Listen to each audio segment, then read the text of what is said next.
The Texas Rangers have feasted on interleague play this season, having won 6 of 8 games, including the last 2 against the Arizona Diamondbacks here in Arlington.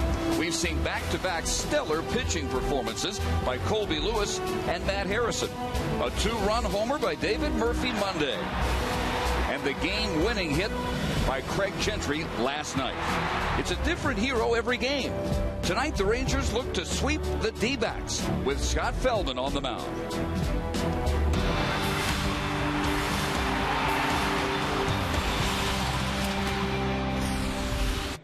Very warm, little on the muggy side, but sunny, unlike last night, as the Rangers go for a 3-game sweep in their series against the Arizona Diamondbacks. The Rangers get the sweep.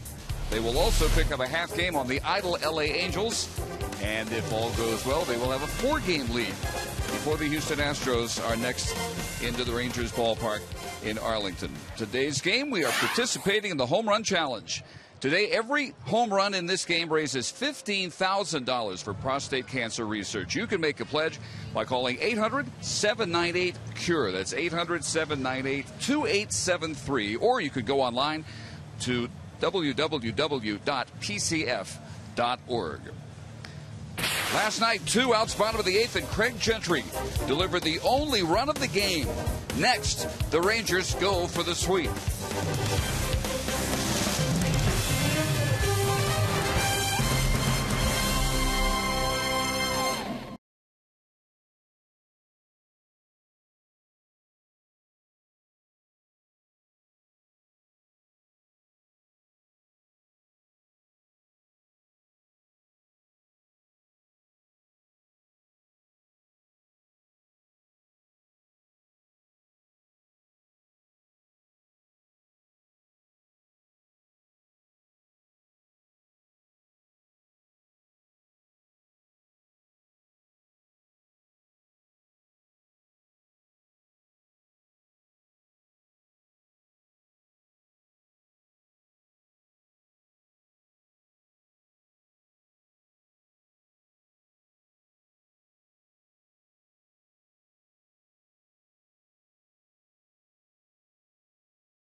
Down, then head to your Texas Ford dealer and drive the best in Texas. By Budweiser, great times are waiting. Grab some buds. And by the Progressive Insurance Group. For a money-saving car insurance quote, call 1-800-PROGRESSIVE today. And welcome again to the ballpark. Dave Barnett along with Tom Grieve. You know these first 2 games of the Arizona series have been among the favorites all season for Ron Washington because they show they can score 9 runs and win that way, or play the way they did last night and still win. And I think, Dave, the Ranger offense is predominantly a power offense. It's built around the long ball. But on the nights where the opposing pitcher shuts down the offense, like last night, then you have to be able to score in different ways. And last night was a great example of that. In a scoreless game, Mike Napoli worked the walk. Yorvit Torrealba bunted him to second base. After a strikeout, a big 2-out hit with men in scoring position, Craig Gentry blasted it by the third baseman, scored Napoli, and that was the only run of the game for the Rangers last night. And for more, time to welcome down on the field Emily Jones. Well, guys, Saturday's starter for the Rangers has been TBD all week, but the Rangers made it known who they will be starting. It will be a rookie making his major league debut, Justin Grimm, the right-hander, who is 8-3 in 13 starts with a 1.87 ERA. He will be making, as I said, his major league debut, causing a lot of people to question if this was the right move. I think what we've shown, we're going to put our best guys out there if we feel they're ready to help us win, and we feel Justin is. And you look at the roster and the moves we've made, whether it's guys like Ross and Sheppers coming up from within or going out to acquire a guy like Roy. We're trying to win ball games, put our best foot forward, and support the club as best we can. And we wouldn't have called on Justin if we didn't think he could help us. General Manager John Daniels with tonight's Geico quote of the game. So it will be Justin Grimm making his major league debut in front of a packed house here on Saturday, guys. All right, and we look forward to that as Scott Feldman takes the mound here, looking for his first win of the season. And the Jose Cuervo starting lineup for the Diamondbacks will begin with their center fielder Chris Young. Willie Bloomquist lead off last night. Second tonight at shortstop, Justin Upton in right field. Cleanup hitters, the catcher Miguel Montero, Lyle Overbay rather than Paul Goldschmidt at first base tonight. Jason Kubel, the DH. Aaron Hill batting seventh at second. Ryan Roberts is at third, and Gerardo Parra batting ninth and playing left field. As we look at the Nissan scouting report for Scott Feldman. Well, Scott Feldman is 0-5. He's lost 5 straight starts. His opponent's batting average, right-hand hitters have touched him up for a .327 average. Left-hand hitters only .211. His last start was his best start. Pitched into the 6th inning for the first time in that game against the Giants. Walked one batter and had 7 strikeouts. Had good stuff in that game, and that's one to build on. Hopefully today will be an example of doing just that. So a first pitch strike to Young. 1 for 7 in the first 2 games of this series. 93 degrees this evening. Last night before the rains came, started at 86. It dropped to 73. Became a very pleasant night at the ballpark. But it did include a 29-minute rain delay. Young not swinging a very hot bat. 6 for his last 32 in that 10-game span.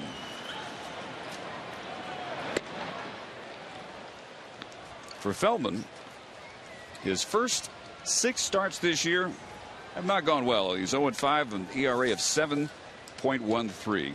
Pitched pretty well last time out, though, in San Francisco on Saturday. Took a 5-2 loss. He went 5 1/3 innings, allowing only 2 earned runs on 4 base hits. Walked only 1, struck out 7. Season high for innings, strikeouts, and pitches thrown for Scott. But no run support. Hot shot foul down the left field line.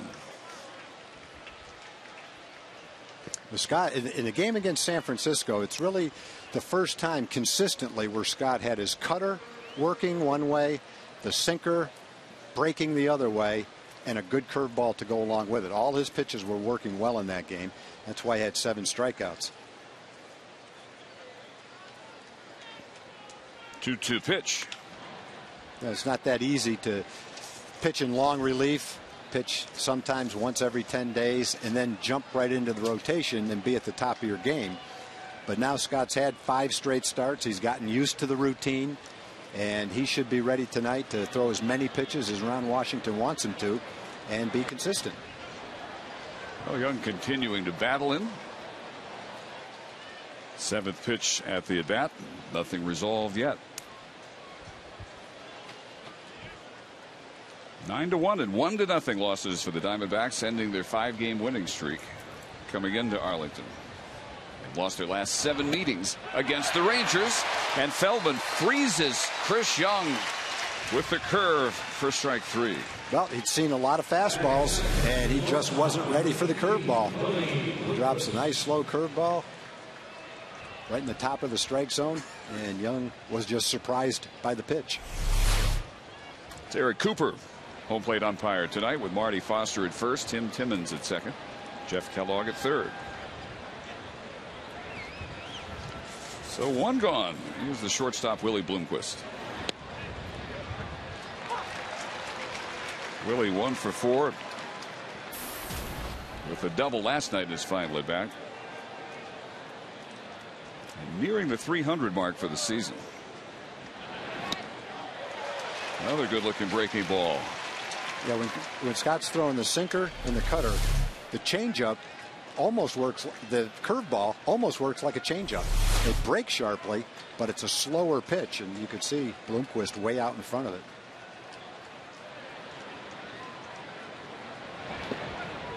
One ball, 2 strikes. Look at it from the same angle the batters look at it. Scott also this year, has to be mentioned, has not gotten run support. 2 1/4 runs per game scored behind him in his first 6 starts. 0 run support 3 of his last 6. He would be happy with no doubt something in the middle of what the Rangers have produced in the runs category the first 2 of these games. 34-year-old from Bremerton, Washington, waits for the 2-2 pitch, and that's foul back.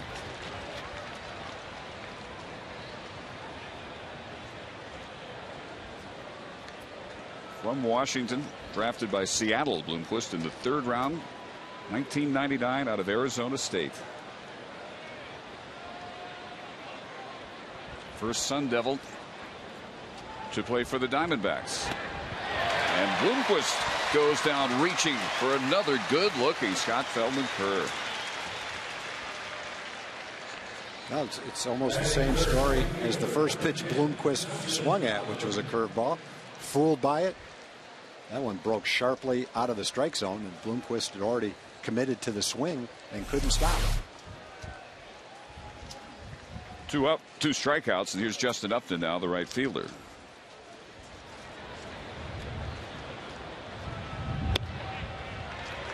That curveball working so far tonight. Justin Upton last night, the only multi-hit game for Arizona. He went 2 for 4. They totaled only 4 other hits all night. Cooper says that one just missed, and a ball and a strike to Upton.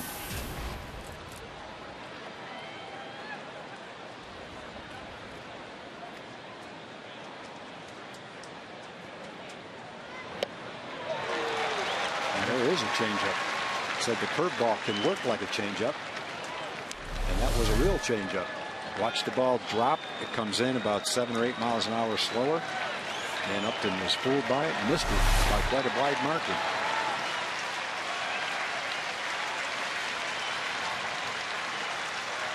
Crowd behind Scott as he tries to get Upton the same way he did Bloomquist, but Justin lays off of it, and it's 2-2.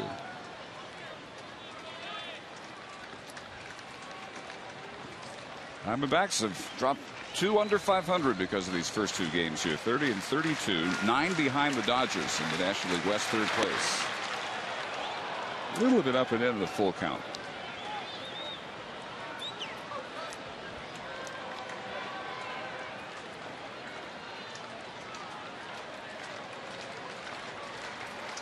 This is an interleague series dominated by the Rangers over the years. 17-7 advantage head to head, and another called strike 3, and Scott Feldman strikes out the side in the top half of the 1st inning.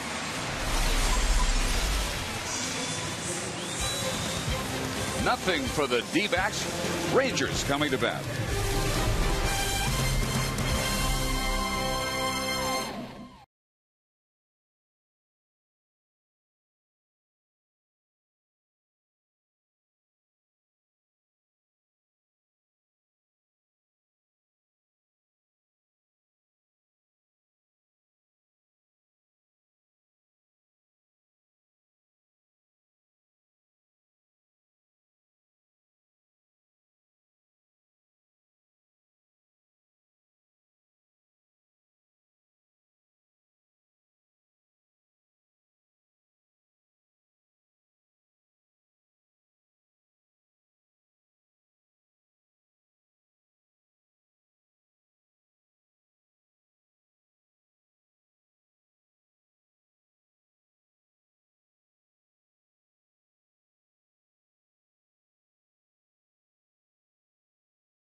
top half of the first inning.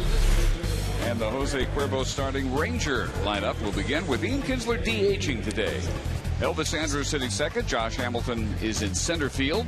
Adrian Beltre cleanup hitting third baseman. Michael Young will be at second tonight. Nelson Cruz back in the lineup and playing right field with David Murphy in left.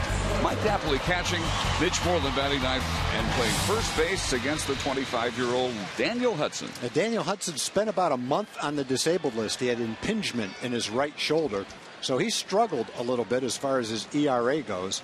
Right-hand hitters have actually hit .358 against him. And this is a kid with good stuff, and he's got an excellent track record. Last year he was 16-12 for the D-backs with a .349 ERA.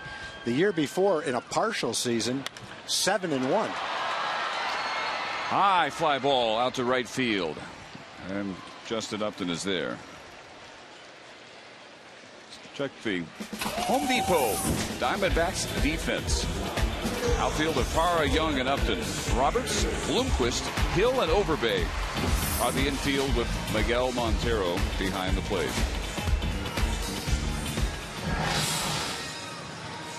So one gone, and here's Elvis Andrus. He goes for the last year and a half coming into this season. Daniel Hudson was 23-13. ERA in the twos. Low threes. He's got good stuff. He's got a good sinker, deception in his delivery, and pretty good velocity from that arm angle that he throws at. But with the injury he had this year, he's kind of been struggling to get it all back together. In fact, his last start against the A's, he pitched 1 2/3, gave up 8 hits and 6 runs in that game. But the game before it was 8 innings and 2 runs. So there's been some inconsistency, but I think it's just a matter of time before he gets back in the groove. Milestone game for Elvis Andrus, his 500th career game at shortstop. Looking to see him do something special as anybody would like to on any kind of milestone game. Elvis no different. 1 for 8 so far in the series. And he drives that one toward the gap, and it will get to the wall. Elvis will hang on at second base with a 1-out double. Well, in the open to the show, we showed several balls that Elvis hit just like that. Maturity as a hitter. He's getting stronger. He's driving the ball to right field, right center field, into the gaps. Doubles are up this year. Been a very dependable, solid hitter for the Rangers. And he just continues to get better now in his 4th full season with the Rangers. Elvis now safe at second, safe and secure New York life. Early scoring opportunity here against Hudson as Josh Hamilton with an 8-game hitting streak steps up. Lays off the first pitch.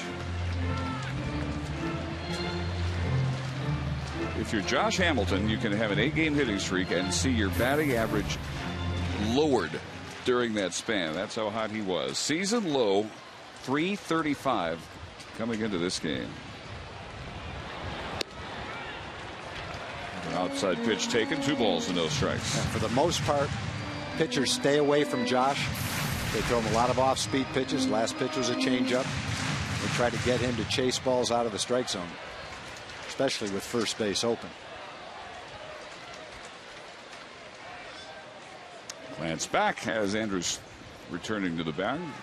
Bloomquist trying to flash in behind him.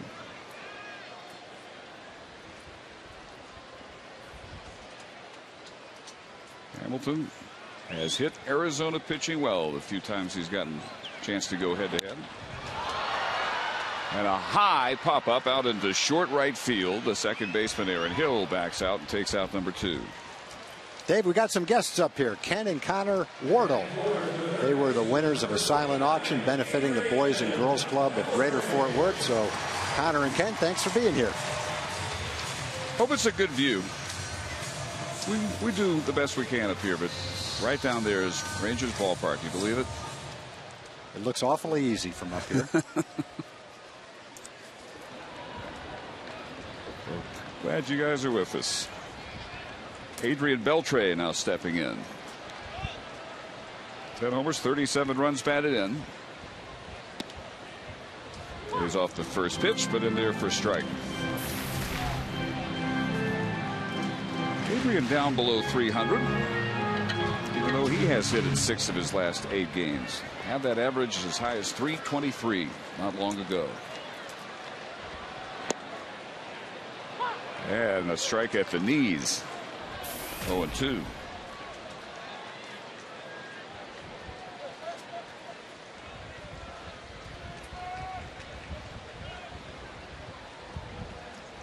Hudson, not a very quick worker.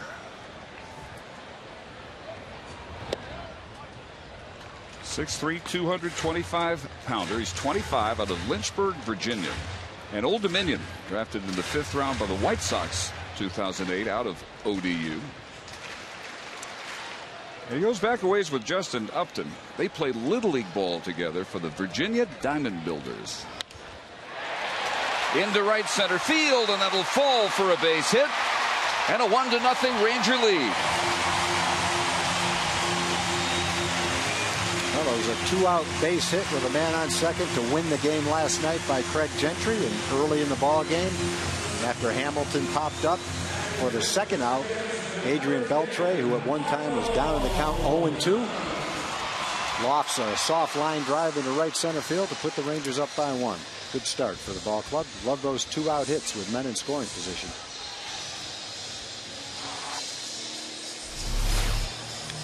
RBI number 38 for Adrian Beltre brings up Michael Young. Michael at 282, 3 homers, 24 runs batted in. And Eric Cooper giving the low strike tonight. Well, last night Jeff Kellogg, I thought, did a great job behind the plate. He called a lot of strikes, called the borderline pitches that could have gone either way in the lower part of the strike zone, strikes most of the night, which I think is very fair, a very fair thing to do. The hitters can handle that.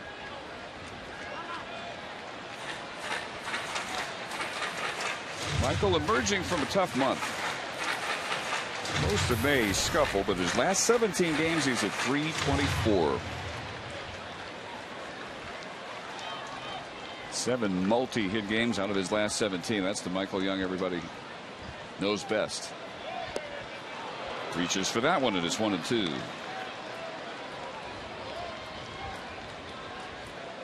The Rangers tonight a chance for their 4th series sweep of the year.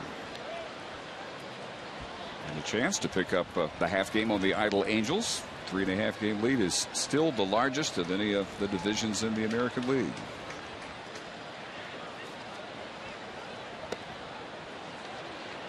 Young looks at that one, stay low. 2 balls and 2 strikes. Biggest lead in the National League now belongs to Washington. 5 games up on Atlanta and New York in the East. You know, Washington just did a number on their American League opponents. 2-2 pitch. Rolled to the third baseman Roberts. And Beltre forced at second, but the Rangers get a 1-0 lead on a double by Andrus and a single by Beltre.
90 kids from the Just Keep Living Foundation and Community Corner tonight. How about it, huh? There we go.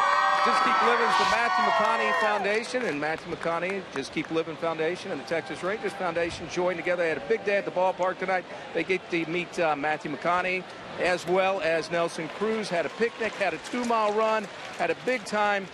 And to find out more about Just Keep Living Foundation, log on to TexasRangers.com/foundation. How about this impersonation? All right. All right. That's the Matthew McConaughey impersonation. Not bad, huh? Okay. Have a good time, guys. Thanks. I think he's got you, Noxie. We're going to go with his Matthew McConaughey.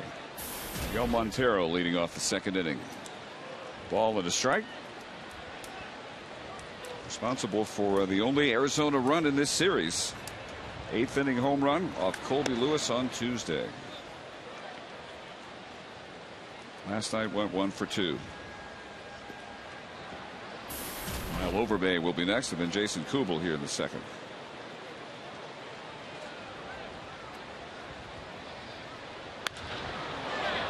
High pop up.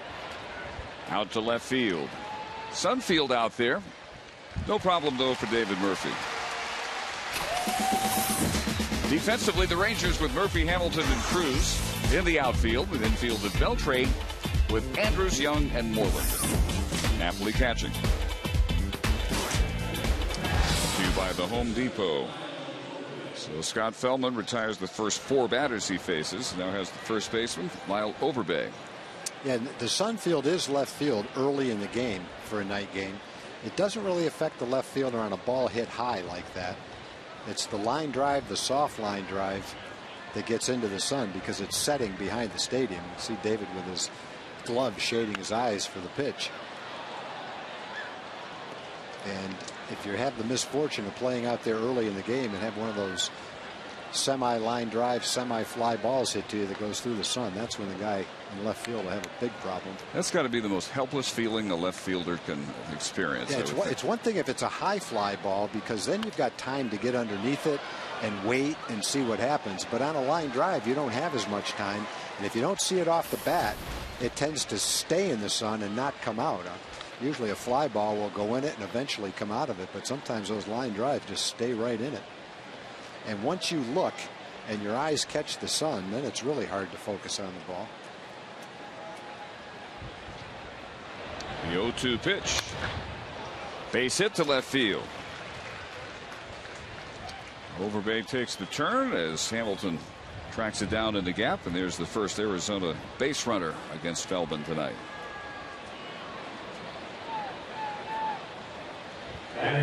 Lyle Overbay, now 35.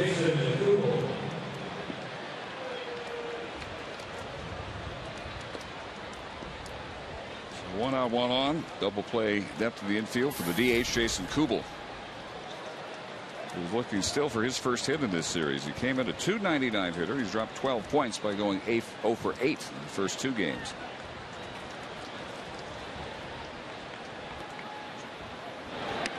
Last week, hot enough to be the National League co-player of the week. So it was a bat that the Rangers had to be wary of, but they've silenced it so far. Kubel does not do his damage on the road, not so far this year.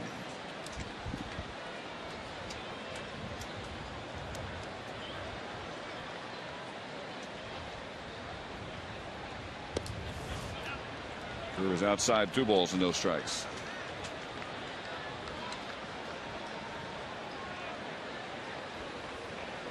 Jason coming over from the Twins, signing a 2-year $15 million contract for this year and next, with the Twins beginning in 04 all the way through last year. High fly ball carrying well to right field. Cruz at the track, looking up. It is into the Rangers bullpen. The first road home run of the year for Jason Kubel gives the Diamondbacks a 2-1 lead. Well, that's the classic case of getting behind in the count, 2-0, throwing a fastball to a good power hitter who's looking for a fastball all the way and taking advantage of it. with that home run by Jason Kubel. Another $15,000 has been raised to support prostate cancer research. If you'd like to make a donation, you can call 800-798-CURE or go online to www.pcf.org. First road homer for Kubel, 7th of the year.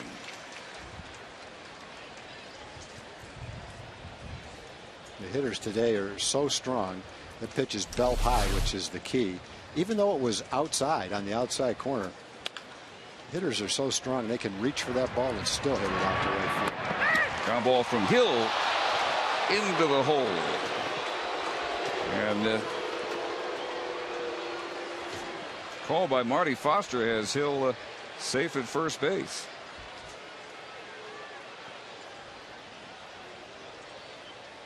And this goes as an infield single.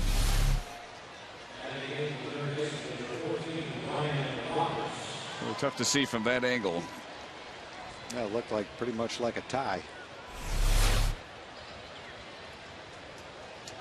So 3 straight Arizona base hits. Still 1 out here in the second for Ryan Roberts, third baseman.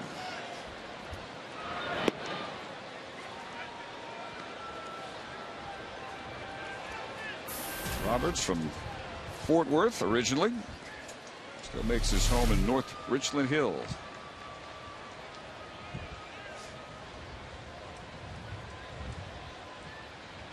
Yeah, nothing wrong with the play. It's just when you've got a fairly quick runner and a ball that's not hit hard in the hole, just have to make it a little quicker than that.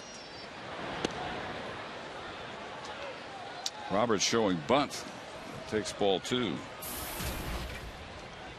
Not sure how or if when Beltre went in front of him that if that caused Elvis to slow down a little bit. Well, he didn't really slow down. He just didn't hurry up.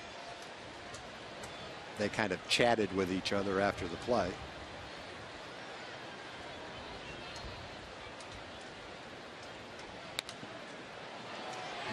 One more look at Beltre and Elvis here.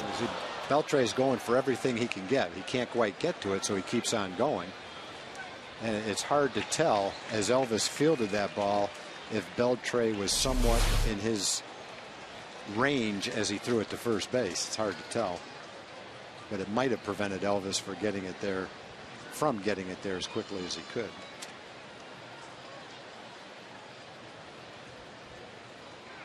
So Hill at first, 1 out, 2-1 the count to Roberts.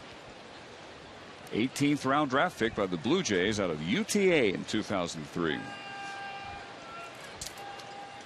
Southland Conference Player of the Year, 2 RBIs shy of winning the league's Triple Crown that season.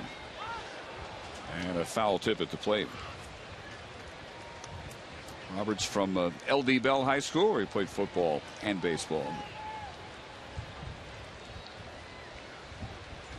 With Toronto 06 and 07, total 17 games, then came here to Texas.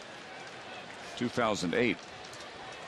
Hit 300 for Oklahoma City. Had 1 game with the Rangers in that 08 season. Signed with the Diamondbacks that December.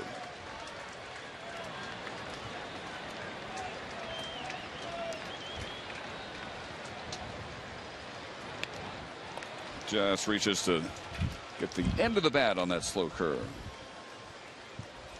Saturday on Baseball Night in America, interleague play returns as the Astros visit the ballpark to take on the Rangers with, of course, the silver boot on the line. The Rangers having taken 2 of 3 in Houston last month.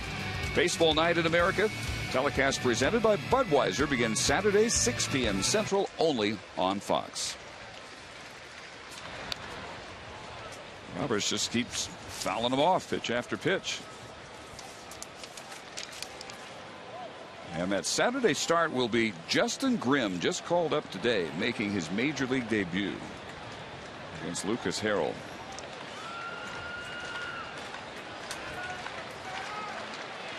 Koji Uehara will go on the disabled list when Grimm is officially added to the roster. Koji with a strained lat muscle on his right side. Double-A Frisco, the numbers for Justin Grimm this year, very impressive. I think one thing the Rangers would say stands out, only 14 walks in 13 starts, about a walk per start. I think you feel a little more comfortable when you call up a young player from the minor leagues, a young pitcher, that he can throw strikes. Runner going on yet another foul ball. And the next pitch will be the 9th of the at bat from Feldman to Ryan Roberts.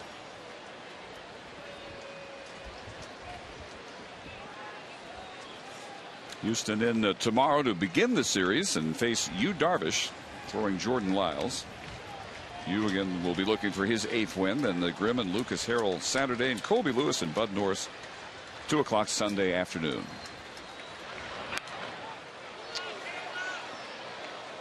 This now will be at least a 10 pitch at bat.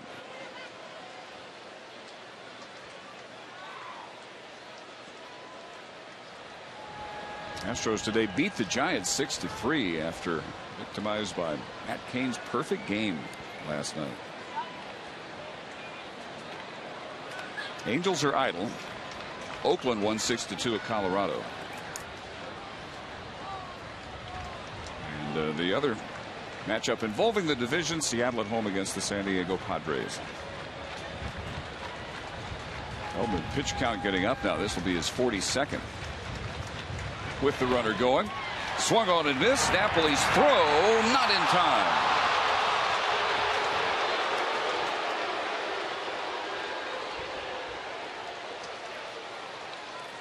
The throw is a little bit high, a little bit on the first base side of the bag. Michael put a quick tag on the runner. Let's see how close it was. Oh, pretty close. Did he tag him before he touched the base? Sure did. Sure did. He tagged him high, but there's the tag well before the hand got to the bag. And Tim Timmons staring right at it. Still didn't get that one right. That would have been a strike him out, throw him out double play to end the inning. Instead, Hill at second base for Gerardo Parra to try and pick up. Parra 1 for 6 with a walk first 2 games here. .271 average for the season, 4 homers. This will be the 24th pitch of the inning for Feldman, who struck out the side in the first. Another outing when the second inning becomes a problem for him. Yeah, the balls and strikes, that ratio has not been a problem. It's basically 2-to-1 strikes over balls. But Arizona's had several long at bats. Hitters have fouled a lot of pitches off. Chris Young to start the game saw 7 or 8 pitches. Curve continues to look pretty good, and it's 1-2. Scott just looking to limit the damage here. 2 starts ago, 10 days ago. After a 1-2-3 first with 2 strikeouts, he couldn't get out of the second inning as the A's put 8 runs up. But last time out, a much more effective and efficient Feldman. And he limits the damage here with his 5th strikeout, a 2-run homer by Jason Kubel in a 26-pitch inning.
a.m. here on Fox Sports Southwest, or visit hometownkids.tv for more information. Well, the Rangers got a run in their half of the first against Daniel Hudson. He takes the mound with a 2-1 lead now to face Cruz, Murphy, and Napoli. Wilson got to the park today. Ron Washington thought he looked much better after being sent home with the virus last night. The previous night he did get in as a pinch hitter and struck out. Last night he left Saturday's game with a sore right Achilles. So some downtime of late for Nelly.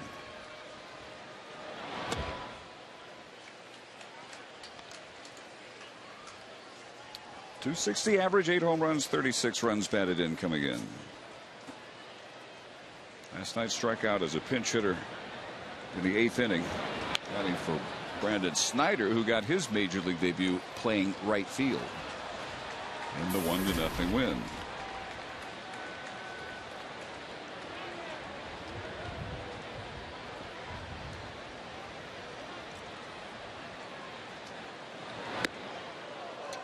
Way up under his chin, 2 balls and 2 strikes.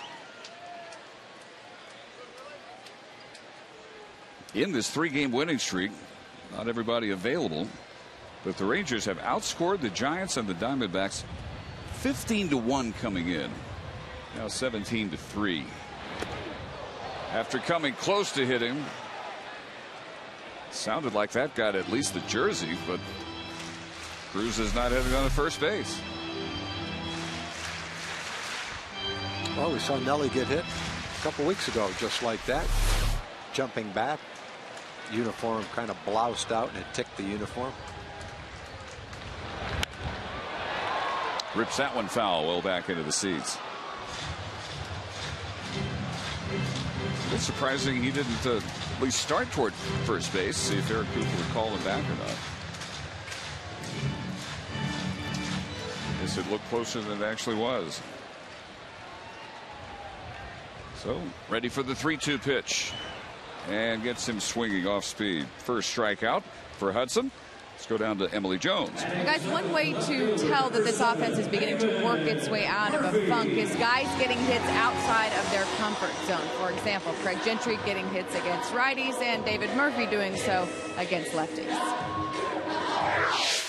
You know, you step on the field, you don't think about the matchups. You don't want to think about a platoon situation or whatever. I mean, obviously, you know I don't start most of the time against lefties, but, you know, if they come in late in the game and I get an opportunity, I want to make the most of it because, I mean, in the end, it's baseball. The pitcher's going to throw the ball. I'm going to try to hit it. So you try to simplify it and not make too big of a deal out of it. And we were this close to being right on cue with David Murphy, guys. He spun Chris Young around out in center field. Somehow makes this catch. He just stayed with it. He turned his back to the plate because he knew he had to get back there quickly. And then when he turned around, he kept his eye on the ball, made one final lunge, and was close enough to get it. Nice play. Just a long, loud out number 2. And here's Mike Napoli.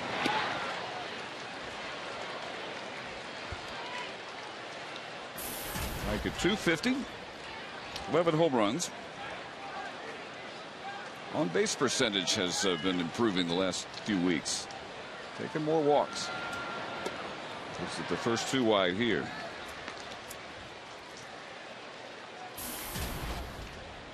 Ron Washington before this stretch said early on this season if Mike Napoli took a pitch it seemed to always be a strike. Judgment has improved a little bit over about the last 2.5 weeks, and he takes a 3-ball no strike count here. Well, last night he took a couple of hard breaking balls down and in for ball 3 and ball 4 and then scored the winning run. That was a very tough pitch for the Ranger hitters last night. Watches that one all the way in, and it's 3 balls and 1 strike. Mitch Moreland would be next. Hudson can't get Napoli here.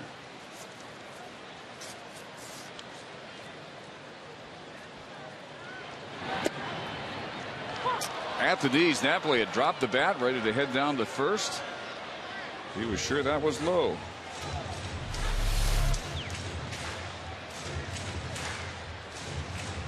Right there, right at the bottom of the strike zone. Such late movement. One of the Hudson trademarks. Gets lively up there. This 3-2 pitch is lofted to center field. Not as deep this time for Young. And the Rangers go in order in the bottom half of the second inning.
You 15% on car insurance. Visit us at geico.com. By the all-new Mazda CX-5 with 35 highway MPG. And by Ace Cash Express, earning your trust since 1968. Move into the third inning. It's 2-1 Arizona. First pitch curve for a strike to Chris Young. Led off the game by looking at strike 3. Feldman would then strike out Bloomquist and Upton. And then the second inning with back-to-back strikeouts. Robertson Parra, but in between, 2-run homer by Jason Kubel.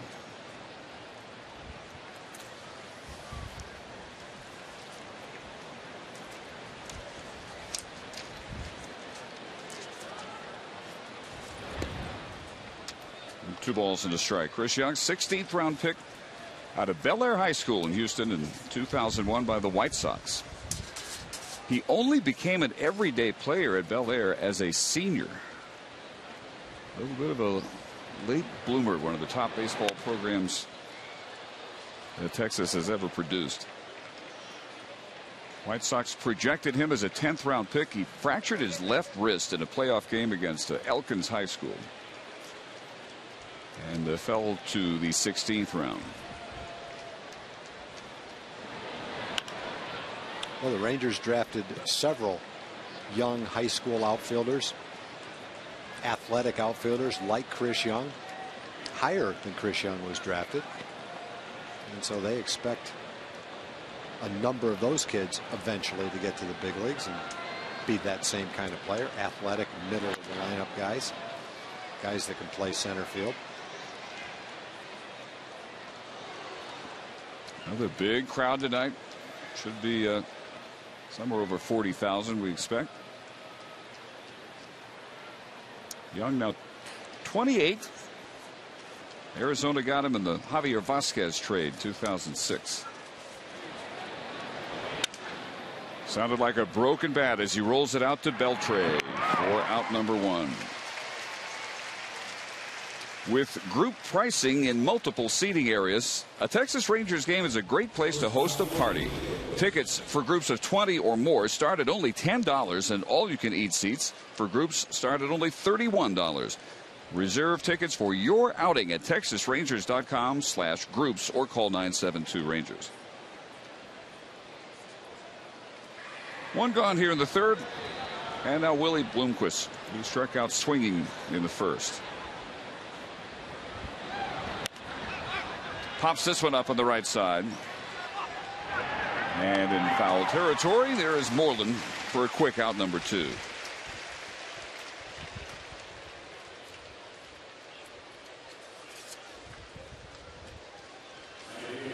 For Feldman against Arizona, this just his 3rd outing, his 2nd start. No record and an ERA of 4.50 before tonight. So 2 outs. Here's Upton. He also struck out his first time up. Now 2 for 9 in the series for Justin.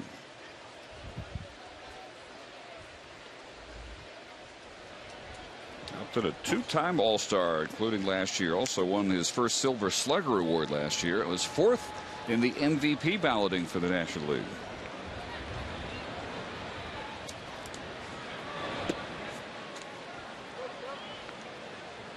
Outside for ball 1. First round pick. Top pick overall 2005 out of Great Bridge High School in Virginia.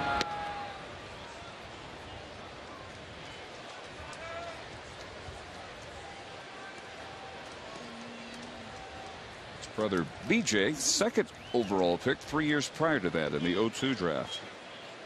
Highest drafted brothers in the history of the draft. Chops the 2-0 pitch. Charging bare hand pick. Not quite in time. The throw from Andrews. I'll tell you, the calls are not going the Rangers' way. Had what looked like an out at second base and 2 close plays at first base. Let's see how close this one was. Great play by Elvis. Looked like he had him, but tough call. Yeah, it's one of those that could go either way.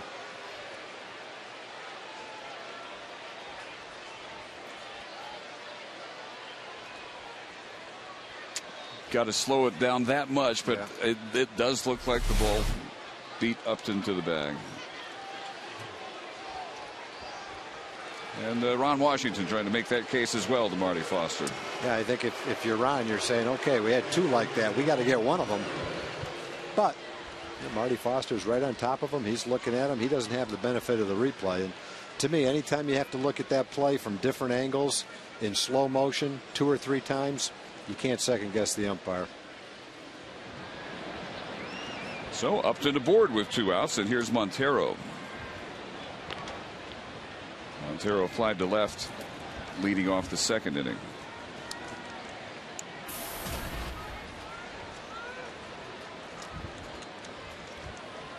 Miguel just getting a big contract extension, 5 years this spring, worth $60 million, coming off his best power season of his career last year. And that one gets under the glove of Moreland, out into the right field corner. Upton being held at third by Matt Williams, the coach. And Montero at first with 2 outs now. Diamondbacks on the corners. Now let's watch what Mitch does on this ball. Let's take a look. It almost looks like, yeah, I'm not sure. You've got a slow runner at the plate. It almost looks like Mitch is getting ready to throw that ball to second base, the position he's in. Generally on that play, you'd see Mitch or a first baseman just get down and block the ball. You got 2 outs. All you have to do is get the 1 out at first base. It is his first error this season. Yeah, Mitch is normally very sure-handed at first base. 35th game at first. Started the night with 297 consecutive errorless chances. But Montero reaches, sends Upton to third. And first ball hitting, Lyle Overbay sends that one deep into left center field and off the wall. Upton scores. Williams waving Montero around. And the play at the plate, he is in there safe. Didn't take long for that error to come into play. Lyle Overbay with a 2-run double makes it 4-1. A couple of hard hit balls for Overbay. His single in the second inning was a well-hit ball, and he scored the first run, came in on Kubal's home run. Yeah, that's right down center square.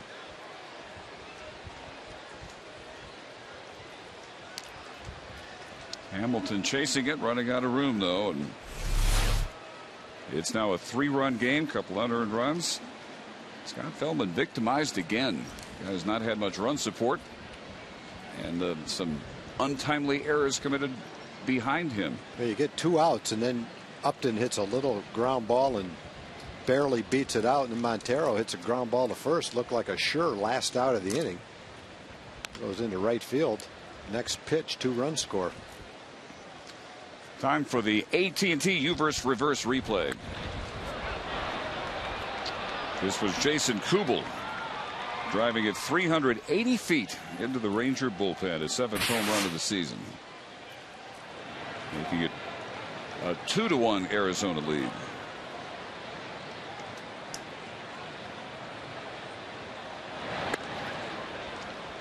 One ball, one strike. Second inning, again causing Scott Feldman some miseries. He got Young on a ground ball. He got Bloomquist on a first pitch foul out. Then the infield hit by Upton. The error by Moreland. Overbay drives in his 7th and 8th runs of the season on that double. Into foul territory. Chased down by Beltre. 4th crack at it. The Rangers finally get the 3rd out of the 3rd inning.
Online fan balloting between May 1st and 31st. Nearly 65,000 votes cast. You have the starting rotation. How about Ryan, Huff, Rogers, and Fergie, with Wetland, Feliz, and Russell in the bullpen, and Pudge and Jim Sundberg completing the battery. First base, Palmeiro and Clark.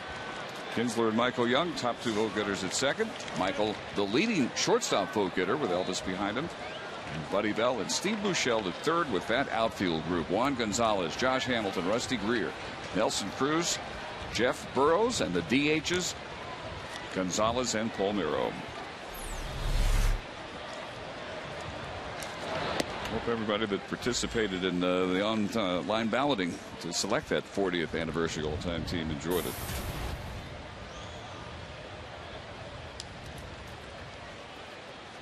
Got to choose 1 player at each position, with 3 outfielders and 2 starters and 2 relief pitchers.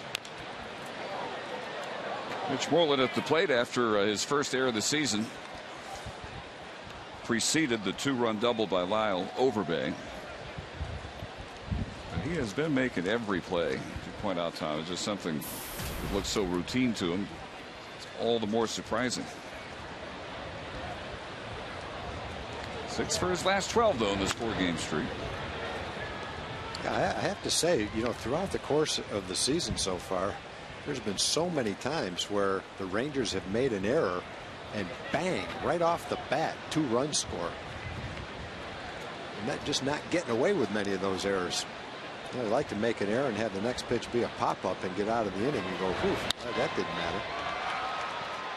Fly ball out to left center field, and Parra is there. Emily? Well, one thing to consider on the Moreland error is the possibility that it might be the new infield grass. Not saying that it took a bad hop or anything, but maybe it's a different hop than what he's been used to so far this season. Not to make excuses or anything at all. I just know the guys have said they've had to get used to the new infield that was planted over the course of the last road trip. Yeah, that's a good point, Em. It's going to take a while for that grass to be exactly how everyone wants it. When you plant new grass, as the Rangers do frequently, as the summer heat comes, it takes a little while for it to smooth out. Ian Kinsler commented on that before, and that could be exactly what did happen. That's a very good point. You see it. It looks pretty good for just being planted, but it's not exactly where it will be in a week or two. There's not much you can do about that. Brown's crew taking advantage of the 10-game road trip to all the new sod laid. Hudson's 0-2 pitch to Kinsler. Fouled off into the seats.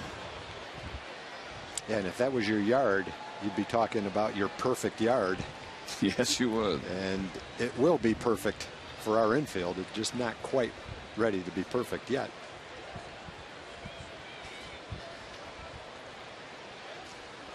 I'm amazed that you can plant it during the season and still play on it.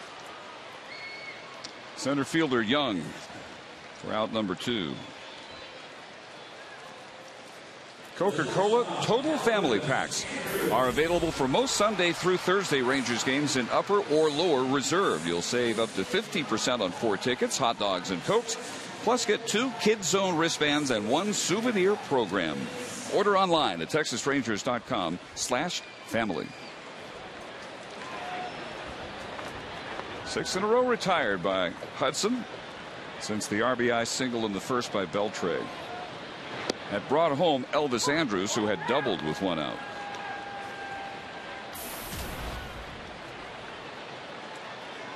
Elvis now 2 for 9 in the series.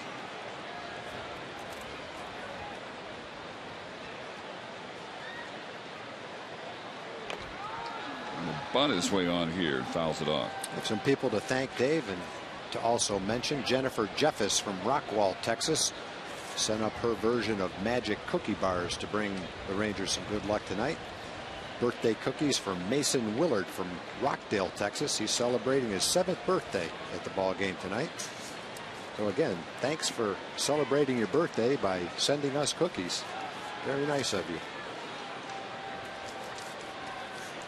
Also, happy birthday, Mason.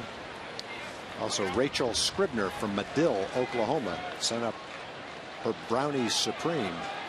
She's here with her brother Dallas, celebrating his 31st birthday. Wants to say hi to all her friends back in Medill, Oklahoma. Elvis just keeps fouling him off. Also have some get well wishes to Deborah Adams. She had some foot surgery recently. She's a disabled veteran. Watches all the Ranger games. Hey, Deborah, if you're watching tonight, thank you very much and hope you get well soon.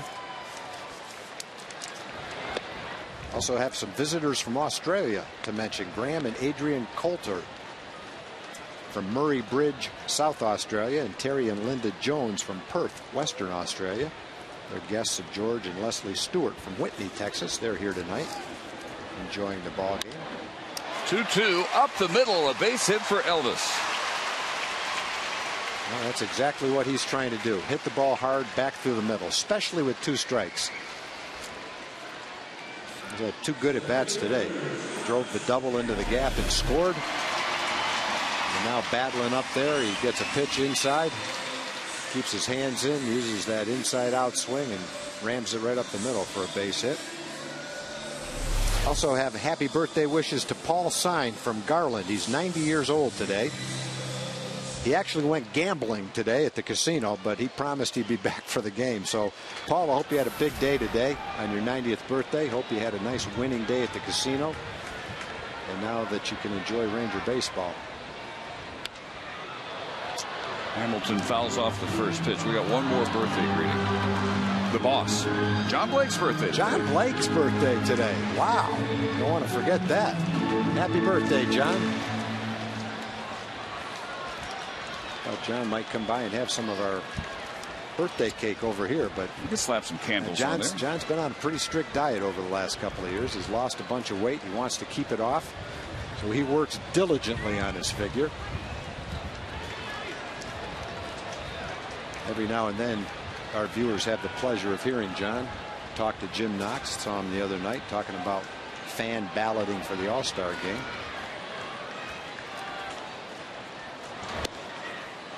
Hamilton takes the 0-1 pitch. I want to thank the HH crew from North Elementary too. We got their checks mixed last night during the game after we'd already made our announcement. So thank you everybody at North Elementary, the HH crew.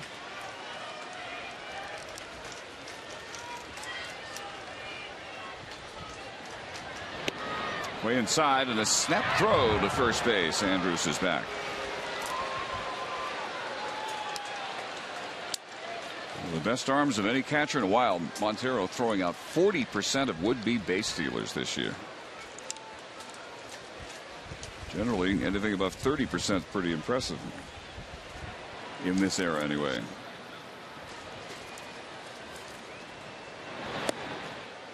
Checks his swing. 3-1. Now he's got to throw him a strike or bring the tying run to the plate on a night where it looks like the ball's flying pretty good in the gaps out there. They're playing Josh very deep in center field and right field, which I don't blame him. Here goes Elvis on a foul ball. He'll retreat to first. Hamilton will await the 3-2 pitch.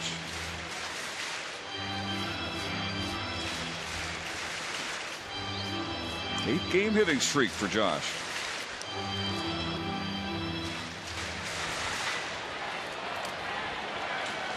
Seven games against Arizona pitching over the years. .333. 2 homers.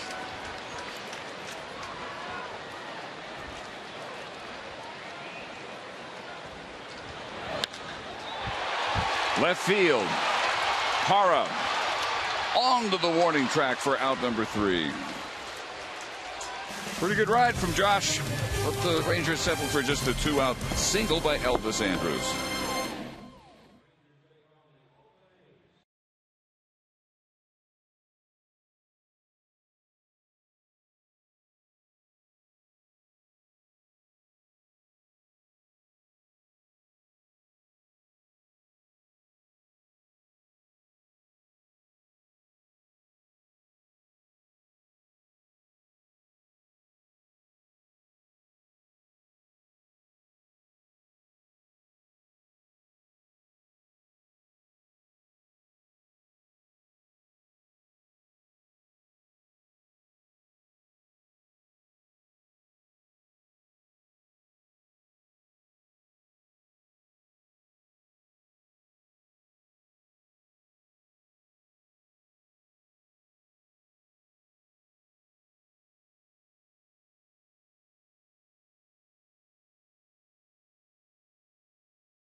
Rangers tickets. Visit iloveontheborder.com for more details.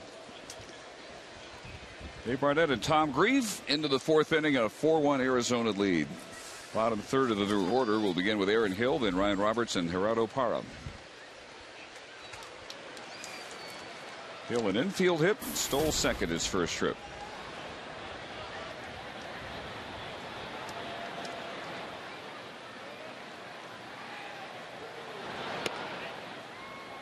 Those 2 unearned runs that the Diamondbacks got in the third inning give the Rangers now a total of 33 unearned runs allowed, and they have passed Tampa Bay for the most in the American League in a category you never want to lead in. They've gotten away from it after Ron Washington talked weekend before last in Anaheim, but it's got victimized already tonight. Big cut in the miss. Well, they got 2 quick outs in the third. Upton reached on the infield hit, Montero on the Moreland error, and then the big 2-run double by Overbay, which has put the Rangers in this 3-run hole.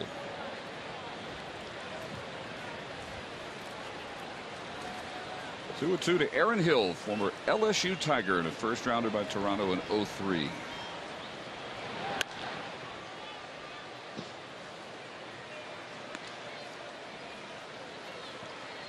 Hill from Visalia, California, where he used to go to the minor league games of the Oaks in the California League.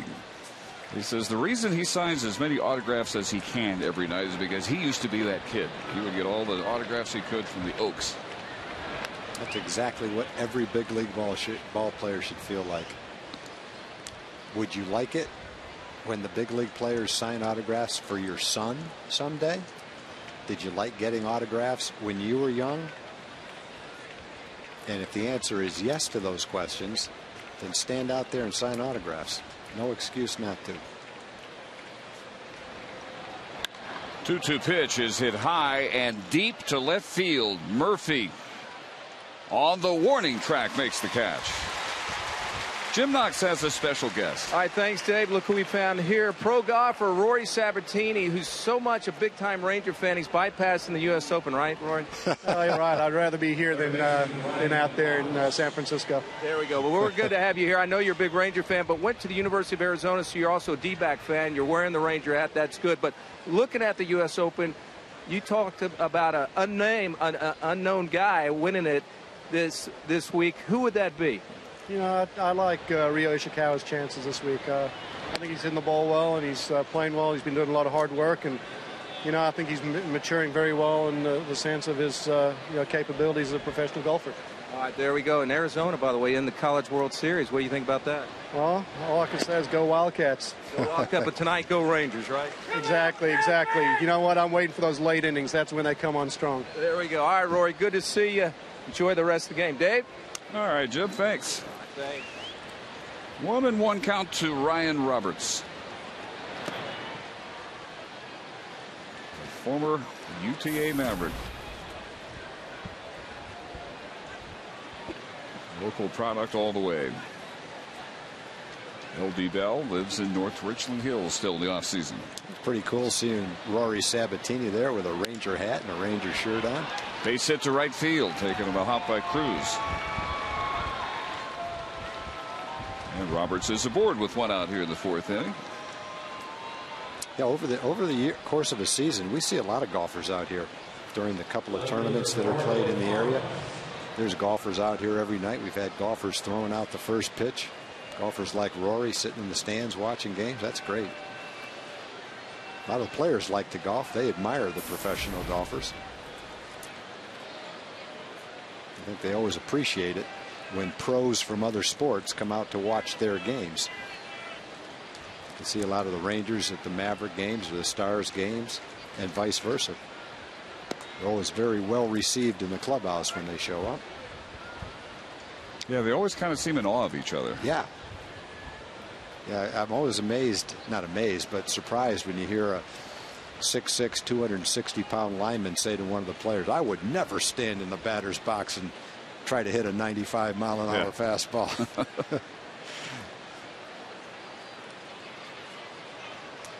Meanwhile, as they're out there getting their brains beat out play after play after play. But something about that baseball coming in there at 95 miles an hour.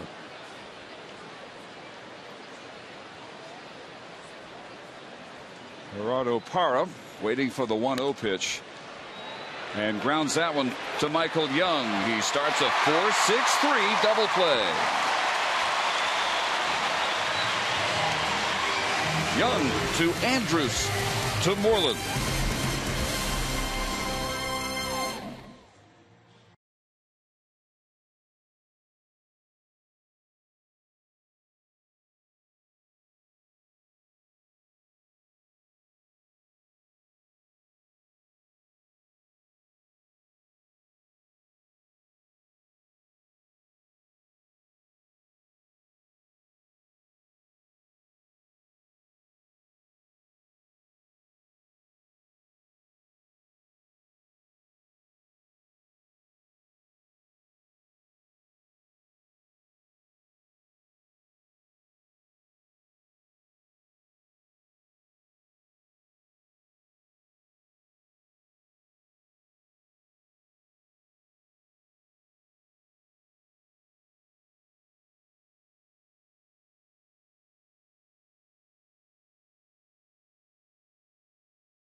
Double by Lyle Overbay in the third.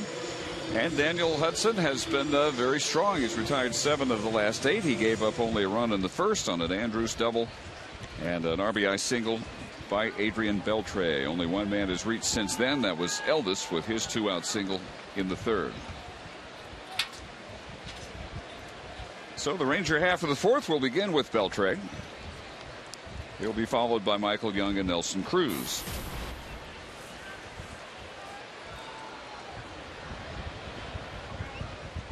Adrian knocking his 38th run of the year, his first trip. Goes for that high 92-mile-an-hour fastball and pops it back foul.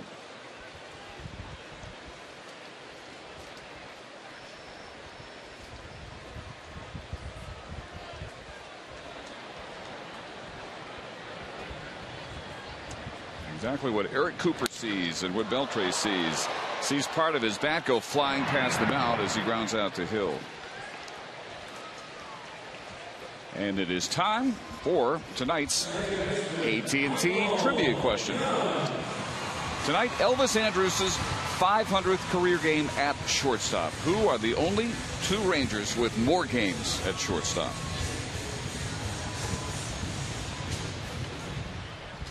Probably a few names come to mind there. Milestone night for Elvis. It's gone well so far. He's doubled, singled, and scored the only Ranger run. Michael Young ended the first with a fielder's choice grounder.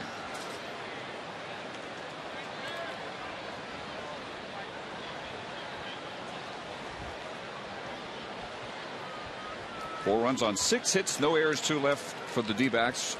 1 run, 3 hits, an error, 2 left for the Rangers. High fly to right field has Upton retreating. Now coming back. There's the second out.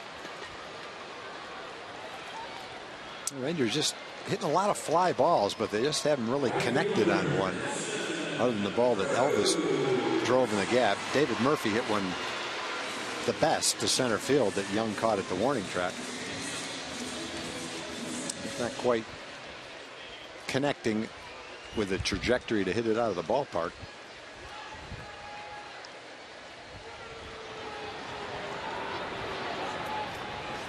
Fifth pitch of the inning. In there for a strike to Cruz. Nelly struck out his first trip.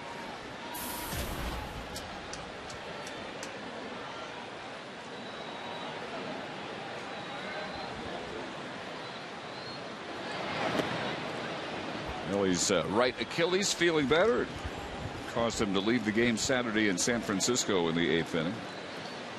And recovering from the virus that's handed down the last couple of days. Hudson's 1-1 pitch, 2 balls and a strike.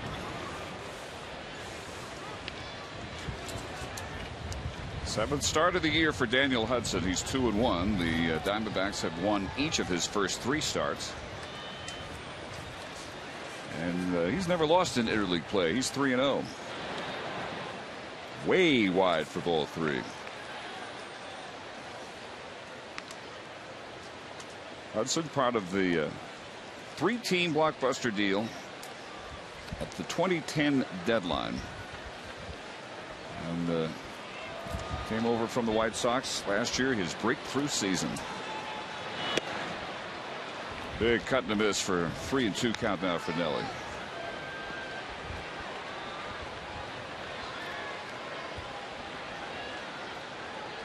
And Daniel Hudson can hurt you with his bat as well. He was the Silver Slugger winner among National League pitchers. Best hitter at each position gets a Silver Slugger. That was Daniel Hudson last year. Hit .277. Homer and 14 driven in.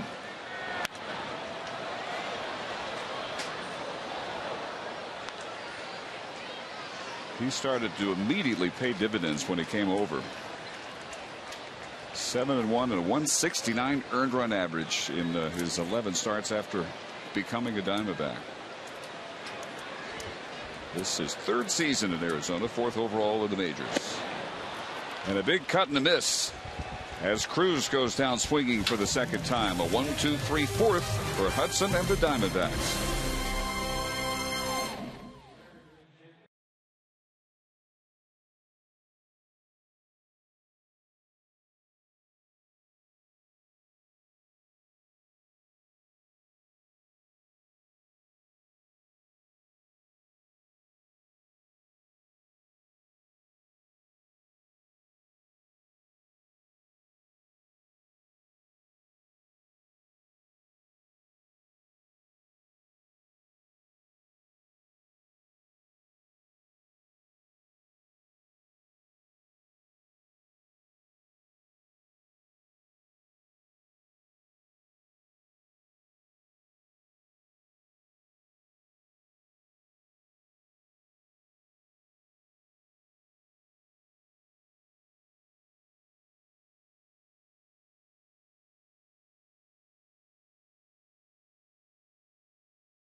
Elvis's 500th career game at shortstop. The only 2 Rangers with more games at that position.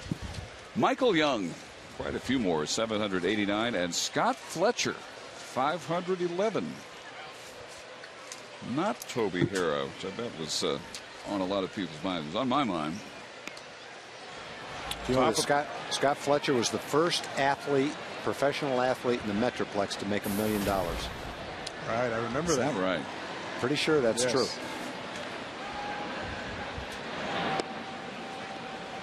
Well, Chris Young, if it's not, I'm going to hear about it. But I'm going to toss it out there anyway. Joined by Mark McLemore, who I thought was the first athlete in the Metroplex to crack the $1 million mark. Apparently, I'm wrong. You are very wrong. I'm very, very wrong. Yes, very wrong. I was where was I? I think I was in Baltimore when Scotty did that. Had kind of a quiet career. You know, he was never a guy to get a whole lot of headlines, just grounded it out every single day, one way or another. He got it done. Steady shortstop, very steady, played hard, You know, we talked about guys going into second base hard, trying to take out a double play. He was one of those guys that would come in there hard, but clean. 3-2 to Chris Young, leading off the 5th inning. He has struck out and grounded to third. Unlike last night, there just haven't been a lot of quick outs for Scott. He's made a lot of good pitches. They fouled off a lot of pitches too. Yeah, Tom, 6 batters have seen at least 6 pitches. Wow. 4 batters, now at another one. 4 batters have seen at least 7 pitches. Wow. Not surprised to hear that, though. Young in his 2 at-bats, 8 pitches before the strikeout in the first, 7 pitches before the ground out in the third. And this one will come back out of play. This will now be at least an 8-pitch at bat for Young. Bloomquist next, and then Upton.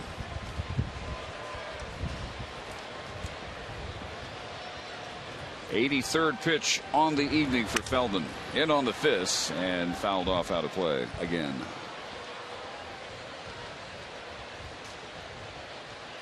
Mac, we're talking about it at the outset tonight. The first 2 games of this series showing the different ways the Rangers can beat you. 9 runs, they can do that.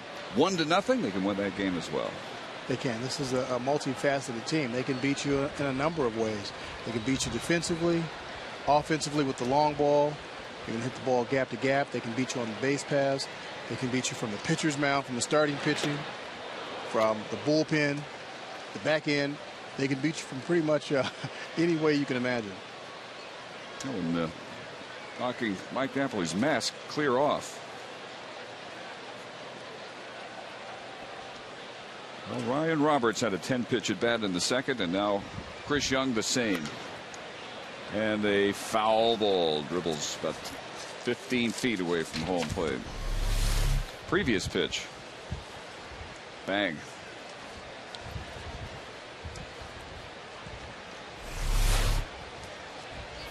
If it bothers Napoli, if it hurts at all, he never shows it. You got to be tough to put that gear on and get behind that plate every night.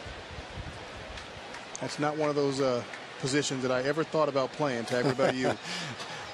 No, I never wanted to. I caught a little bit in high school when there were certain games where the catcher pitched that day or something like that. And, you know, I did it and it was kind of fun, but I never wanted to be a catcher. I didn't like the foul tips. I didn't like playing with sore knees. There wasn't a whole lot I liked about it. I thought never crossed my mind. No, that's a hard way. I mean, I admire the catchers, and there's a lot of hard-nosed catchers and a lot of great catchers, and if you grow up wanting to be a catcher, that's great. But it's a tough road to hoe, boy.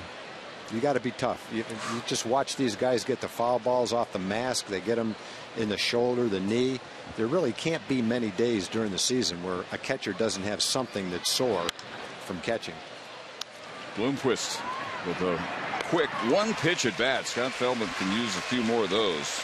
Really, the shortstop tonight 0 for 3. I'm going to guess that both of you guys were pitchers and shortstops coming up.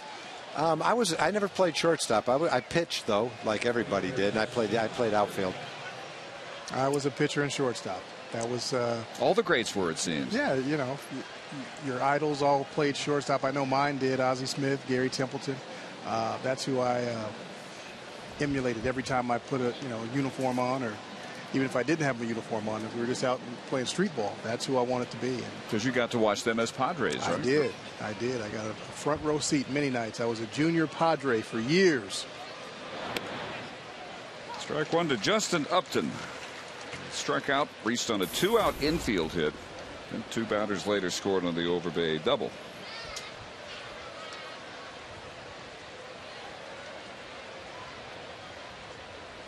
There's one thing about being a catcher, if you love it, and let's say you got a little bit of power and you're a solid defensive catcher, you can catch for a long time, boy.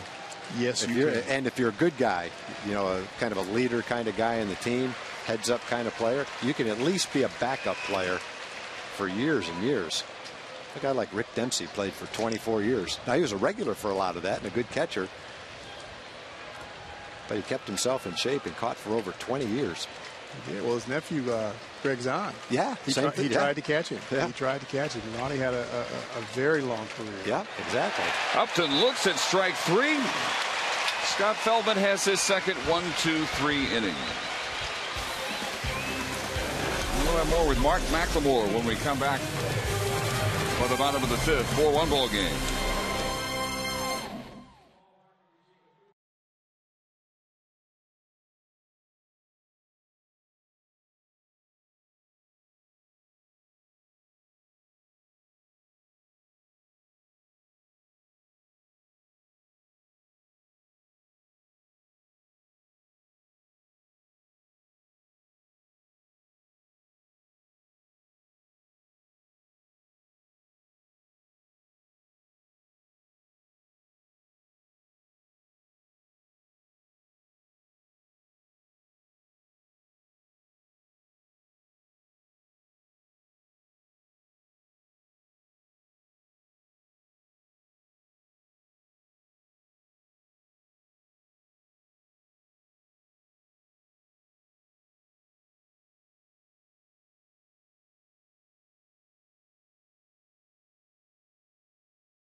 Metro PCS and Southwest Airlines are offering a chance to win a trip for 4 to watch your home team play in Los Angeles. Register to win at MetroPCSFlyaway.com. Up here with Mark McLemore for the bottom of the 5th inning. Rangers down 4-1. Murphy, Napoli, and Moreland to face Daniel Hudson. And he starts David with the strike at the knees.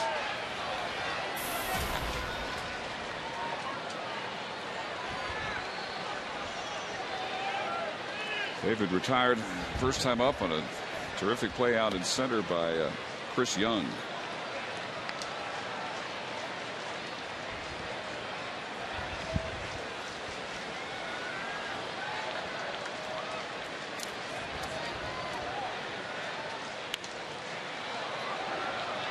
And our Brown Hand Center great hands of the game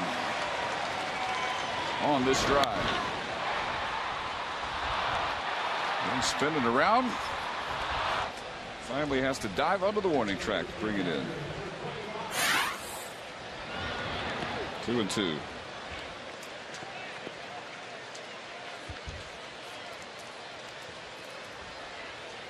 Mac, I feel like we need to take advantage of your local knowledge and need to give us some advice when the team goes to San Diego next week. Maybe places that you're very well known that would give us, I don't know, free dinners and things like that. Can you set us up?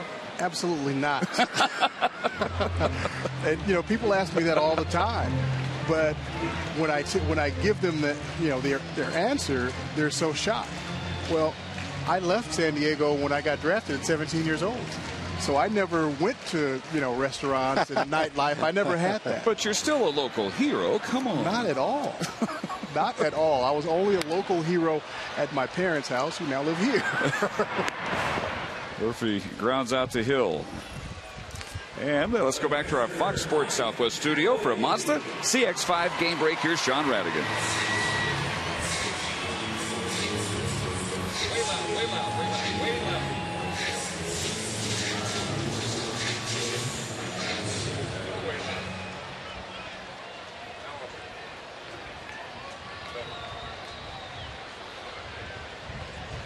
All right, John, thanks. Here is Mike Napoli, who flied to center his first time up. Big rip and a miss.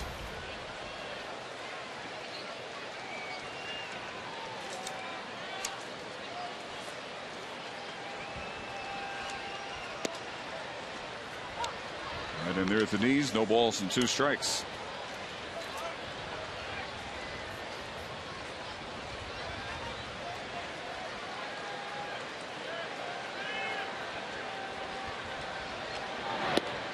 Down on 3 pitches. Caught looking, 3rd strikeout for Hudson. The all-new $2 Powerball from the Texas Lottery has landed, and the current estimated annuitized jackpot is $40 million. Play today because Powerball has changed for the bigger. So 2 gone, and Mitch Moreland, who flied to left his first time up, steps up. Mitch off last night, but coming in at a 4-game hitting streak, now 6 for his last 13.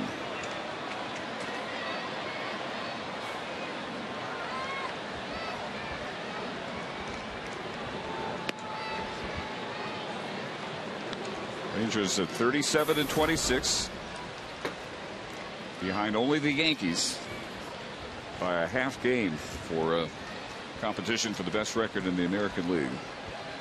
Going for their 4th sweep of a series so far this year. They'll have to do it in come from behind fashion, though. As the Yankees have pushed in front of Baltimore and Tampa Bay. Looking more like they were expected to look.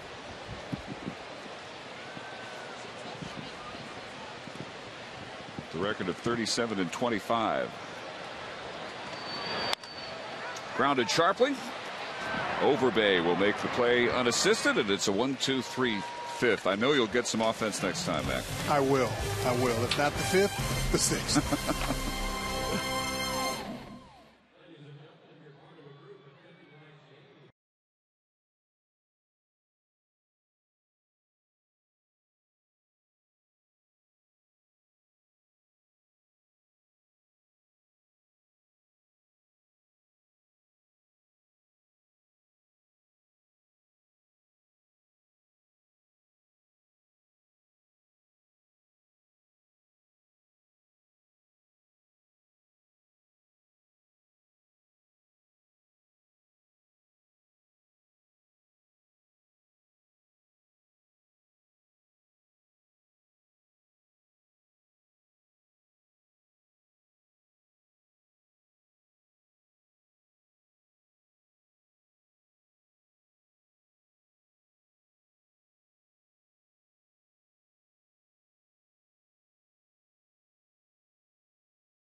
And Windows Mobile. Get live audio, pitch tracking, video highlights, and more. Text @BAT to 31826 or visit TexasRangers.com for details. Even as we speak, Texter in action. On to the 6th. It's Montero, Overbay, and Kubel against Scott Feldman. Gave up a 2-run homer to Kubel in the 2nd, 2 unearned runs in the 3rd.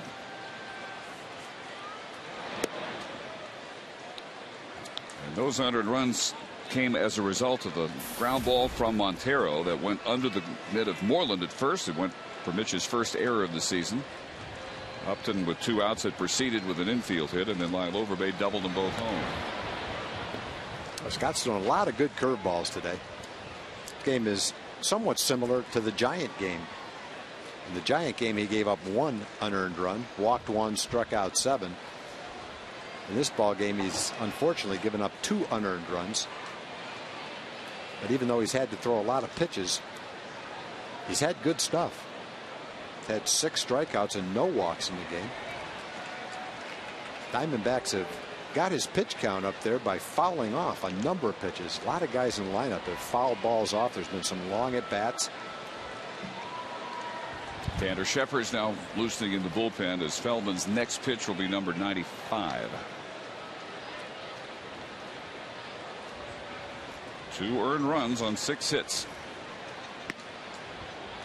And 2-2.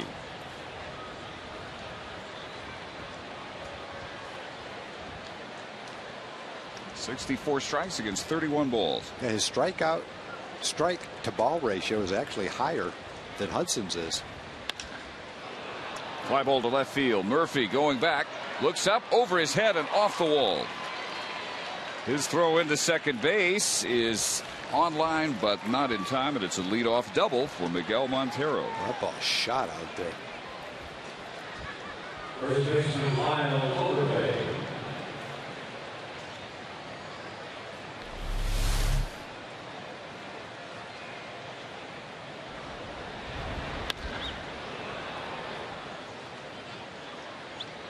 Looked like Murphy, a pretty good read on it, just sailed all the way over his head. He got it back in as quickly and accurately as he could. But Montero at second with nobody out, and here is Overbay. Feldman yet to retire him. He singled and scored on the Kubel homers first time up, then the 2-run double in the third.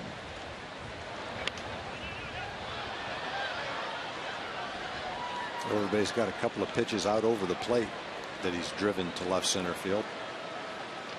One by Elvis on the ground and one for the double that drove in 2 runs.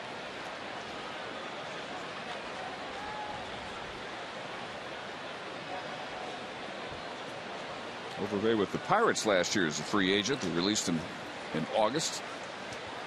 4 days later signed with the Diamondbacks for a second go round with this club.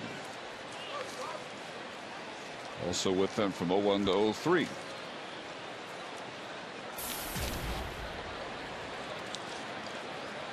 He's at first tonight rather than Paul Goldschmidt, who was 0 for 7 against Ranger pitching here in this series.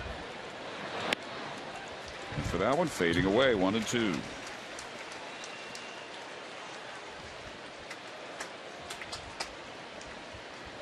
And pitch number 100 coming up right here.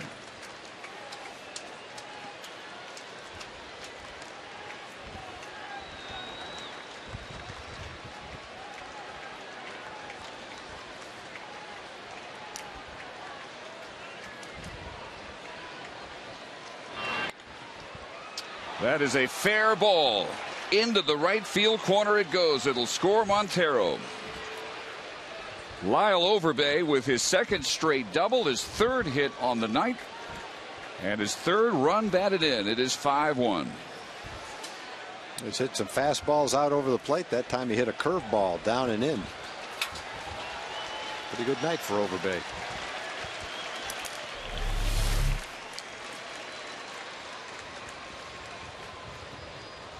So Scott's 100th pitch of the night. Too much of the plate. Over the leaping Moreland. He had no chance at it. And that will end the night for Scott Feldman. Trailing 5-1 is Tanner Shepard, the rookie out of Fresno State. Just joined the ball club over the weekend in San Francisco. Makes his way in for the first time from the bullpen here in Arlington.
Really gets under the glove of Mitch Moreland. Goes for his first error this season.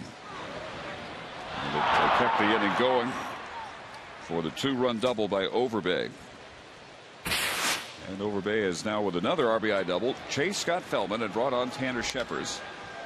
And the first pitch he throws to Kubel directly to Moreland. There's the first out. Overbay taking third. So this is the home debut for Tanner Scheppers. Got into a couple of games in the Bay Area over the weekend. Third time in 7 games since joining the Rangers that he has seen action. Called up from Round Rock a week ago today when Derek Holland was placed on the DL. And his major league debut came that day in Oakland, an inning in 2/3. Infield in. First pitch is wide to Aaron Hill.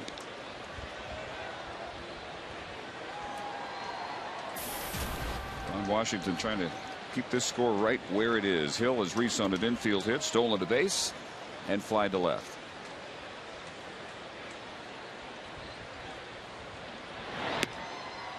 Two balls and no strikes. Scheppers will bring it up there, mid to high 90s, 96 miles an hour on that offering.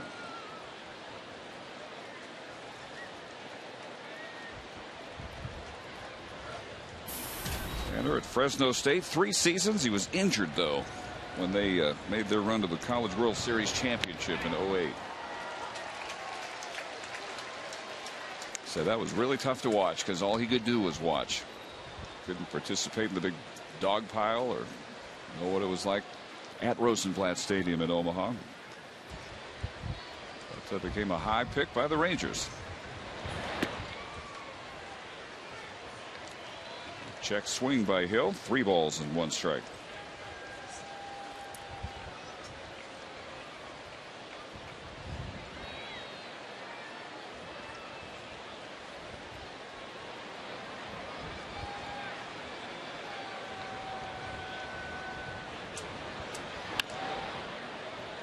Foul ball and a full count.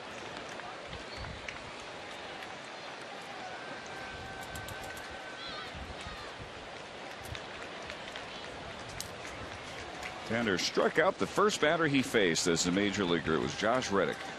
Stranded a couple of inherited runners. Trying to strand Overbay here.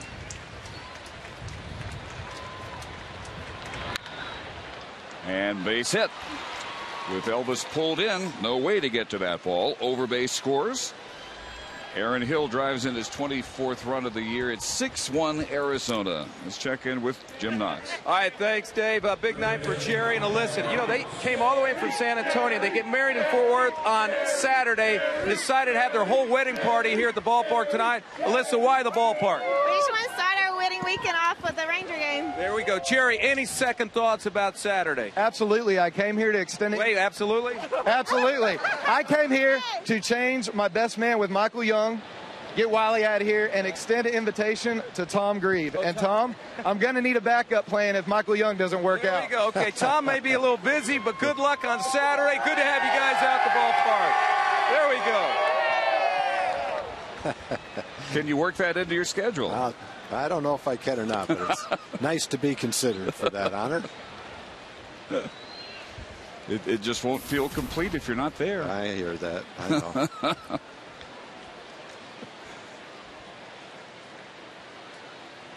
Ryan Roberts has struck out and singled. 6-1 Diamondbacks. Scheppers gets a high strike. So the line is now complete for Scott Feldman. 5 innings plus 2 batters. 6 runs, 2 of which were unearned on 8 hits. Struck out 6, did not walk a batter.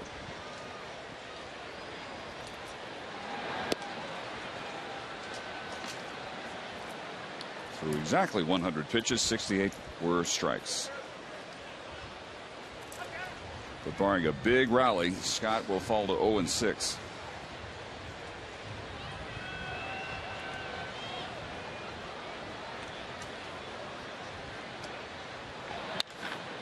Shot just past a diving Michael Young. Hill up to second base. Roberts has his second straight base hit.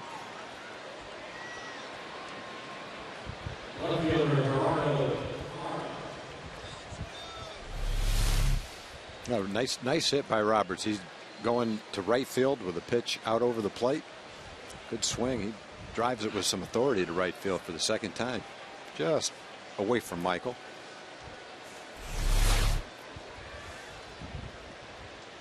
So 2 of the first 3 batters, Shepard's faces, get base hits. Now the number 9 hitting left fielder, Gerardo Parra, who has struck out and grounded into a 4-6-3 double play. 1 for 8 in the series here in Texas.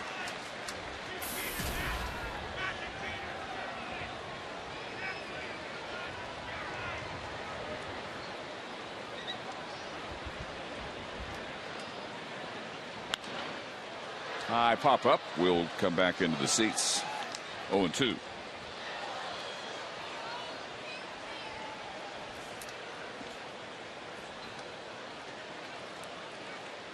Shepard's overcoming some ailments, beginning with his time we discussed at Fresno State.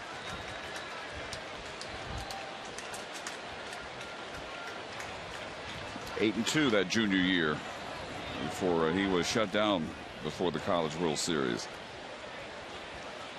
Well, a lot of people thought Shepard's in that draft would be at least middle of the first round type pick. The Rangers got him after that because of the concerns about his injuries.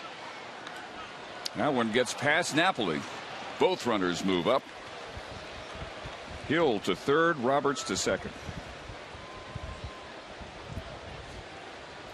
Looks like a changeup that just slipped out of his hand.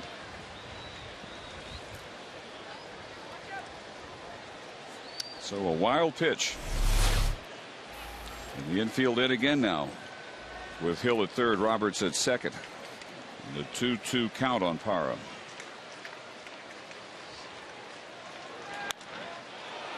Well hit to right field. Cruz looks up. It is gone. 3-run homer for Gerardo Parra, and he has broken this game wide open.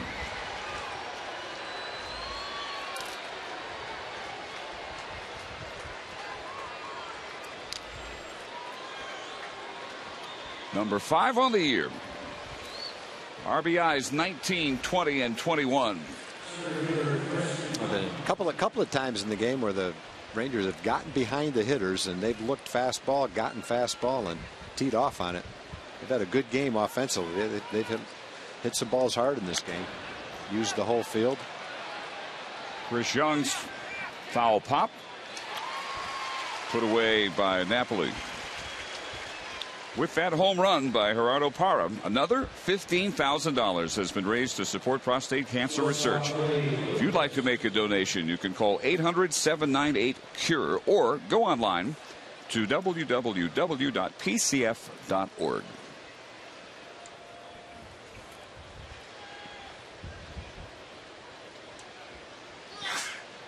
Two outs now. And the 8th batter of the inning, Willie Bloomquist, looking for his first hit. He has struck out, fouled out, and grounded out. Kind of a fastball count, and that one unfortunately caught the middle of the plate.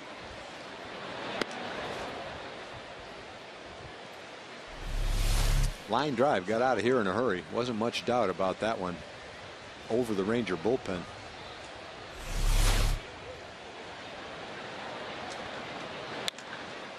Line drive up the middle and a base hit for Bloomquist. He's now reached base in 21 consecutive games, and Mike Maddox quickly springs out of the dugout for a conversation with Tanner Shepard.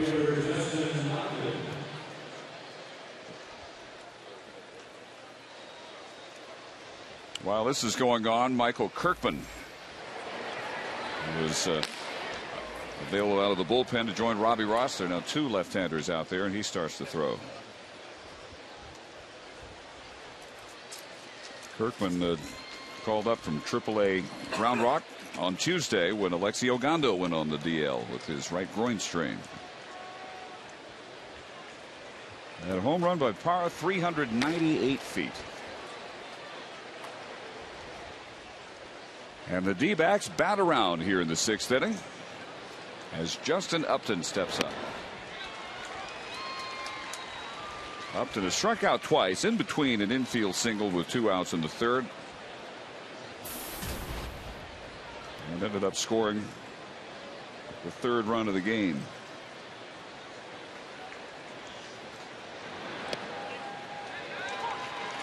Nice breaking ball there.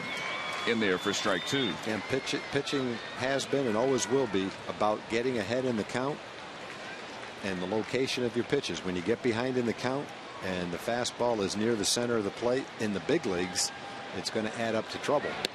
There's a good curveball for strike 3. There's a good at bat for Tanner. Nice comeback right there.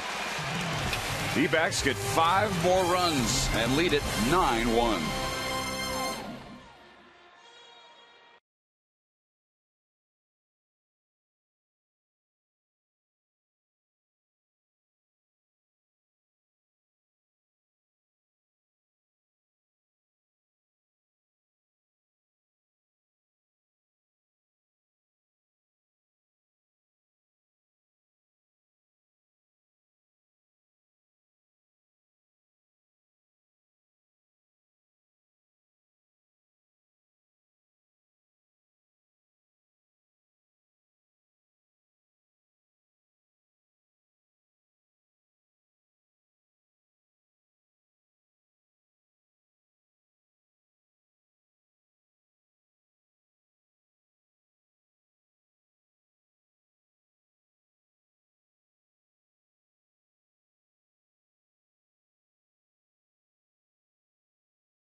Worth $200 and dinner for 2 at a Sonic Drive-In.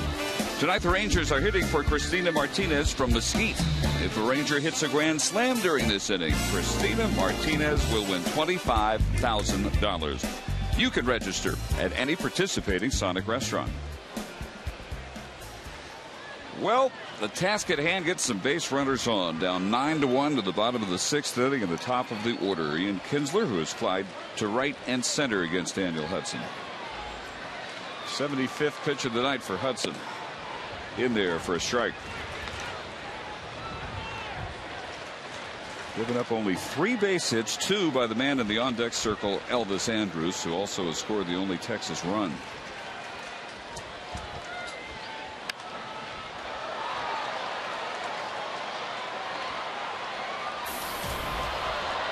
The only other Ranger hit drove in Elvis Andrus in the 1st inning. And that was single by Beltre.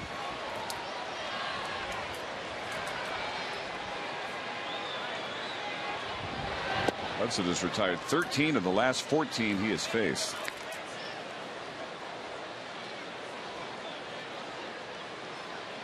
Down the side in order in the 2nd. 4th and 5th. Call strike 3.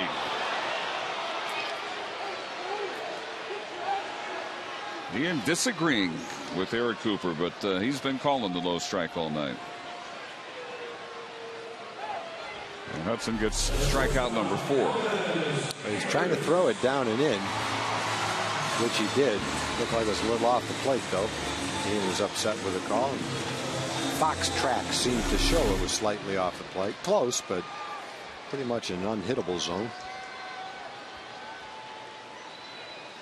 So Kinsler is 0 for 3, and here is Elvis. Got the Rangers off to a promising start. by doubling his first time up. Hamilton popped up, then Beltre singled at home. That's the Rangers offense. Since then, he has the only other hit, a single in the third. And here comes Ron Washington.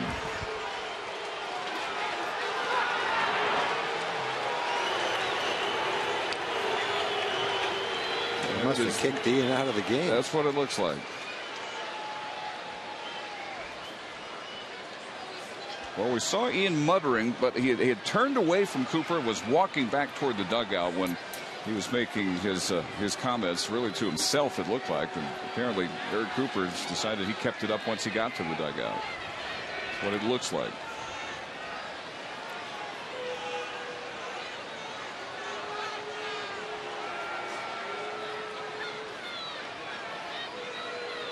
So Wash has his say, and he'll return.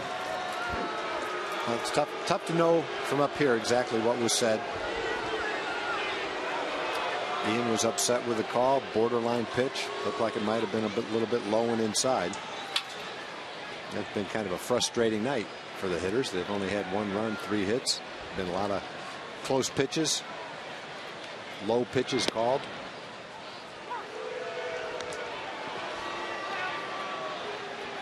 And the Diamondbacks have simply made the plays. They've had the big hits, not just the breaks. Yeah, that's exactly right. You can't, in almost every circumstance, you can't use the umpires as an excuse. And the Rangers wouldn't do that. That was just kind of the heat of the moment. Pitch that Ian didn't like, said something, and Eric Cooper didn't want to hear it.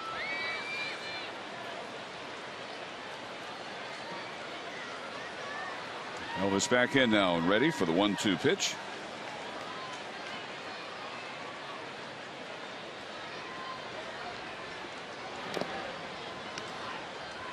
Out a piece.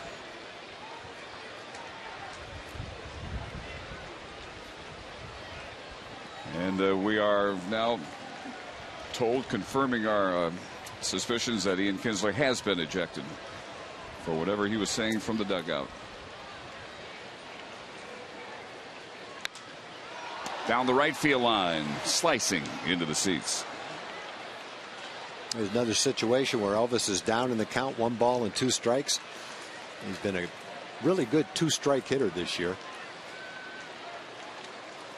Trying to hit the outside pitch to right field. It's the second straight night the Rangers have 1 run on 3 hits. Last night they only needed 1. Last night, in fact, the last time the Rangers won a game at home with that little offense, April 26, 1990, against the White Sox on a Nolan Ryan 1-hitter. The totals for the White Sox and Rangers together in that game, 1 run on 4 hits. Elvis sprays another one foul.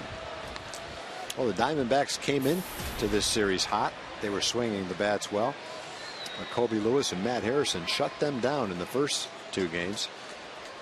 They've got it going offensively today, though. 12 hits and 9 runs.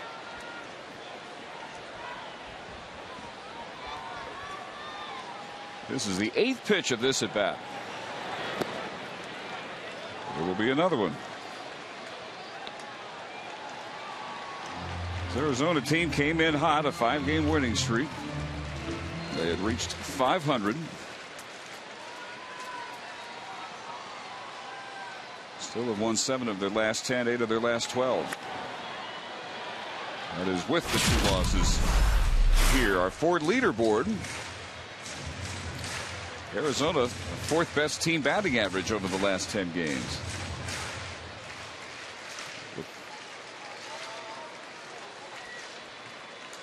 Everybody except the Twins, the Rangers have had on their recent schedule. And Elvis goes down swinging for out number 2. Hudson with his 5th strikeout. Well, next month, don't miss the biggest event of the summer as baseball's greatest stars battle for home field advantage in the Fall Classic. The road to the World Series begins with the 2012 MLB All-Star Game on Tuesday, July 10th, 6:30 Central on Fox. Keep the balloting coming because it is working so far. Ranger fans have at this point had Josh Hamilton and several of his teammates atop the balloting at their respective positions for the All-Star game. Josh, the leading vote getter in the AL, has popped to second and flied to left so far here.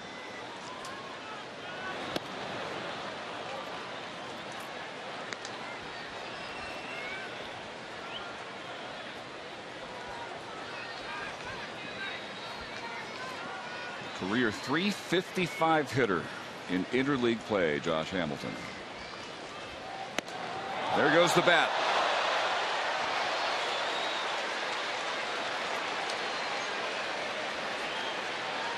Everybody got out of the way, it looked like. Those are starting to happen with pretty good regularity. If you're sitting down there, be ready.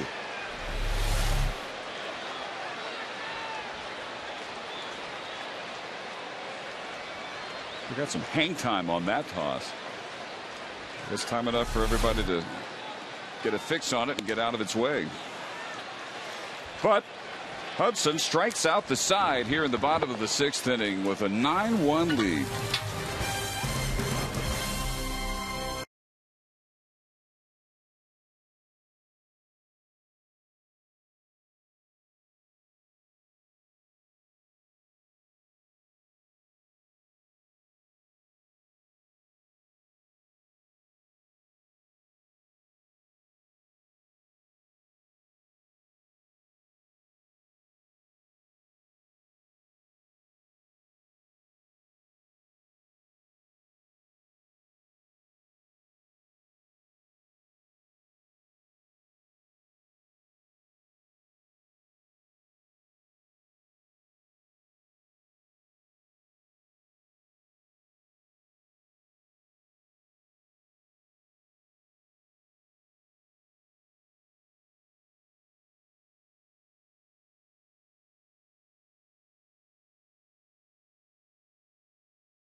Texas Ford dealers. Want to break up with the vehicle that's breaking down?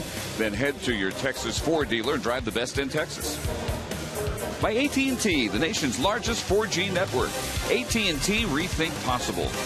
And by Jack in the Box. Right now you can try Jack's Chipotle Chicken Club Combo for only $4.99 plus tax. Third pitcher of the night for the Rangers, Michael Kirkman. 25-year-old left-hander from Lake City, Florida, was called up from AAA Round Rock day before yesterday with Alexi Ogando going on the DL with a strained groin.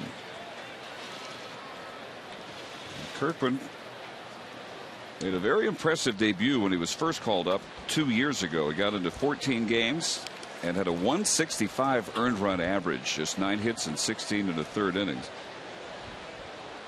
which included 16 strikeouts, 10 walks. Last year, up for 15 games, he went 1-1, but with an ERA of 6.59. Well, in Michael's case, there's never been any doubt that he has the pitches, the velocity, all that it takes to be a very successful big league pitcher. The only thing he has to do is refine his pitches and throw more strikes. And when he does that, he'll take off because the stuff is definitely there. Got a good curveball. He's got a fastball that can reach the mid-90s occasionally. There's a good look at his curveball. He's got a chance to be really good if he can refine everything and throw the ball where he wants to more often. But he knows that. That's not a secret. Same pitch, same result. 1-2. with Round Rock this year. He was used both as a starter and out of the bullpen. 15 appearances, 8 were starts. And he struck out 41 against 31 walks in 48 innings. His 8 starts were April 20th through May 27th. He went 4-1 with a 4.71 ERA. Out of the bullpen, 7 outings, 1-0, but a 6.94 ERA. And they had 4 scoreless outings with the Express. 1-2 pitch to Miguel Montero.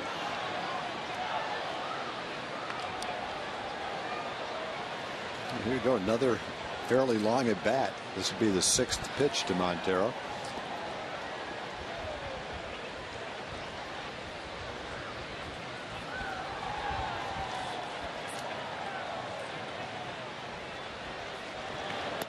And he gets him looking. They threw him curveballs to get ahead, a fastball that he fouled off, and that looked like a cutter or a slider maybe that he took for strike 3. Good pitch.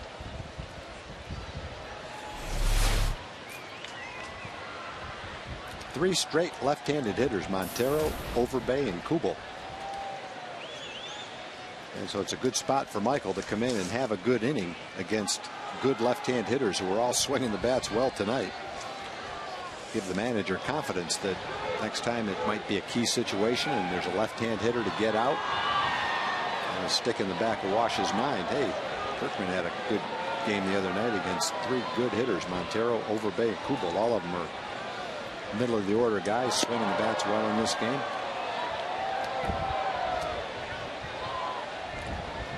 Lyle Overbay definitely swinging the bat well. Singled and scored in the 2nd. 2-run double in the 3rd. RBI double and a run scored in the 6th. And he misses the curve. Line on Sheppers, 1 inning, 3 runs on 4 hits, 1 strikeout. It did not walk a batter. Served up the 3-run homer to Parra, which turned a 5-run game into an 8-run game. Same score by which the Rangers beat the D-backs in the first game of this series. They had 9 runs on 16 hits. Arizona 1 run on 4 hits tonight. Arizona 9 runs on 12 hits, and the Rangers for the 2nd straight night 1 run on 3 hits.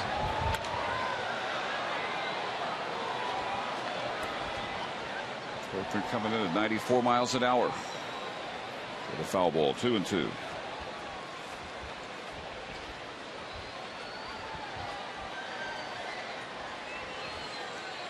You didn't hear our first mention of this news. Justin Grimm has been called up and will be the starter on Saturday.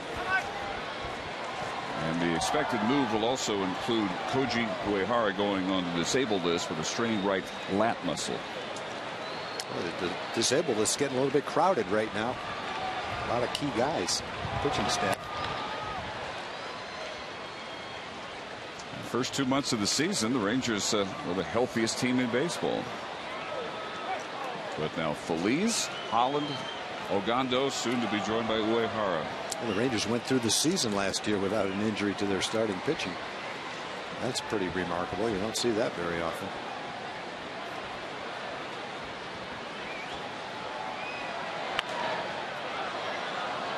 Another foul ball. Those of you who are just joining us after watching the NBA Finals, welcome. The Heat leading Oklahoma City at the half, 55-43. Here, 9-1 Arizona. 2 runs in the 2nd, 2 more in the 3rd, and a 3-run homer by Parra in the 6th. And the Rangers have managed only a run on 3 hits, same line they had last night in the 1-0 win. Just there's no quick outs tonight for the Rangers. Here it's going to be 15 pitches to Montero and Overbay. They're just hanging in there by fouling a lot of pitches off. Finally, Montero took strike 3. Now Overbay's up there doing the same thing and finally misses one. So it took 15 pitches, but Michael struck out the first 2 guys. That's a good fastball down and into Overbay.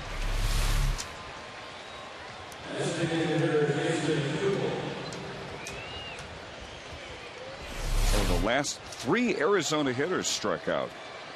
Shepard's caught Upton looking to end the 6th. 5-run, 6-hit 6th inning for the D-backs. Kirkman getting the first 2. Montero and Overbay here in the 7th. And it brings up Kubel, the DH. He got the scoring started with a 2-run homer in the 2nd. 7th of the year, first on the road this season for Kubel. Since then, he's fouled out and grounded out.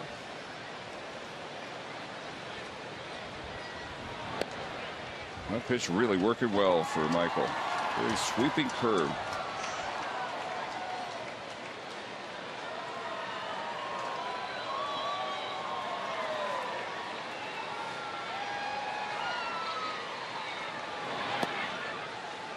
Gives it to him again. Ball 2. 18th pitch for Kirkman.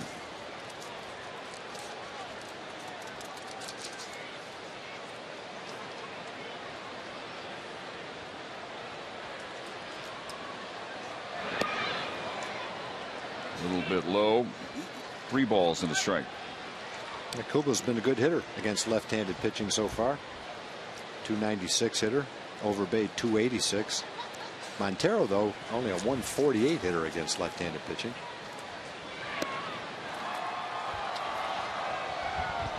And there is the first walk issued by Ranger pitching tonight. Kubel aboard with 2 outs. And Aaron Hill will be next. Aaron Hill's had a very effective night. Infield single, stolen base in the 2nd, RBI single, and he scored one of their 5 6th inning runs last time up.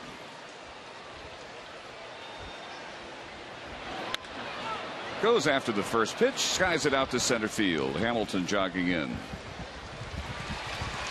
So 2 strikeouts and a walk, but then Kirkman retiring Hill to keep it 9-1.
Fine work by Daniel Hudson tonight. He has retired the last 10 batters and 16 of the last 17. Yeah, he had a dominating 6th inning, striking out Kinsler, Andrus, and Hamilton in that inning. Got Elvis on a changeup. Got Hamilton on a good fastball. Took that line against the top offensive team in baseball. And Hudson, remember, was coming off a game against Oakland where he pitched 1 2/3 innings, gave up 8 hits and 6 runs. Prior to that, though, he had a good game at San Diego, 8 innings, 5 hits, and only 2 runs. Coming off a stint on the disabled list for about a month. He had shoulder impingement. But he looks like he's right back on track. He was a 16-game winner last year. Really established himself as a frontline starting pitcher. And based on the way he's throwing tonight, looks like he's starting to regain that form. Adrian Beltre responsible for the only Ranger run as he fouls that one off his foot. Driving in Elvis Andrus in the first inning. There is Craig Breslow beginning to loosen. Hudson at 94 pitches, 61 for strikes.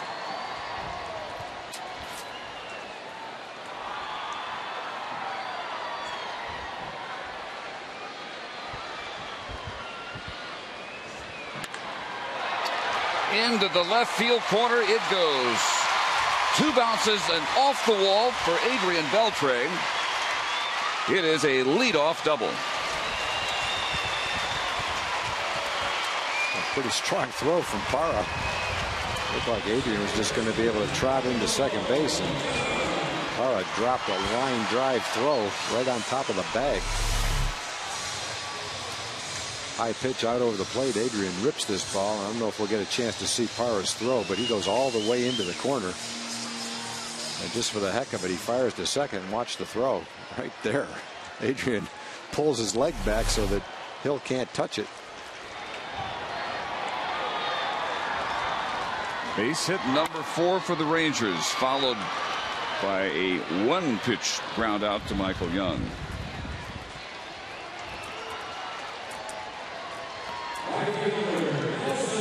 And Mark Lowe out in the Ranger bullpen, getting ready to be the 4th pitcher of the night.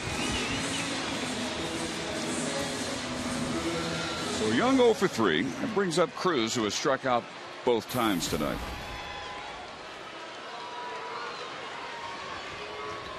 First time in the starting lineup since Saturday in San Francisco.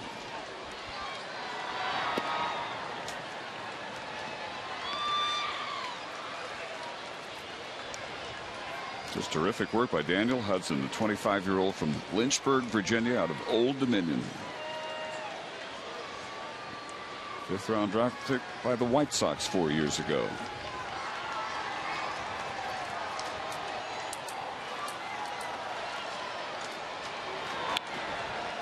Foul straight back, 1-1 to Nelly.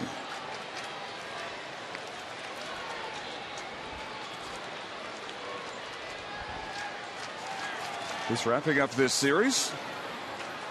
Next in, the Houston Astros. The matchup tomorrow of Yu Darvish against Jordan Lyles.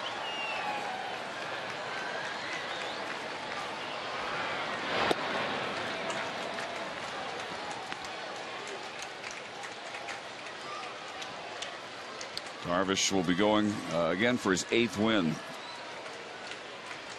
The record now of 7-4. At or near the top all the rookie pitching categories. 2 balls, 2 strikes now to Cruz. So Darvish and Lyles tomorrow night, 7 o'clock start. Will be on TXA 21 as usual on Friday nights. Saturday, 6 o'clock, Justin Grimm's major league debut. He will face Lucas Harrell on Fox. High drive.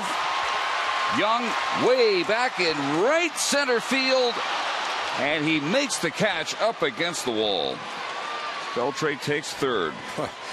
He's run down some balls today in kind of somewhat awkward fashion. Goes back on this and has to come across on the sprint to catch it. I think Nelly might have gotten enough of this to run it out of there into the bullpen. Helps to be a good athlete out there. You can make up for maybe a little bit of a circuitous route to the ball with that kind of speed and athleticism. Puts Cruz away. Brings up David Murphy. And he fouls the first pitch off. Murphy was the victim of the first catch like that by Young back in the 2nd. Twisted, turned the wrong way, but managed to get there right at the warning track. Last time up, David grounded out to second.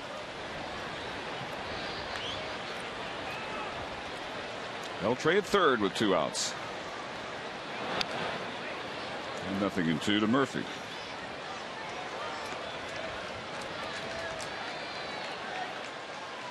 Hudson now at 103 pitches. In line for his 3rd win against 1 loss.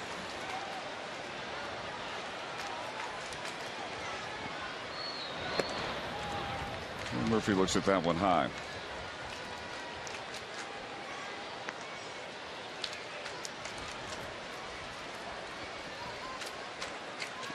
Hudson in his 3rd season with Arizona, 4th overall in the majors.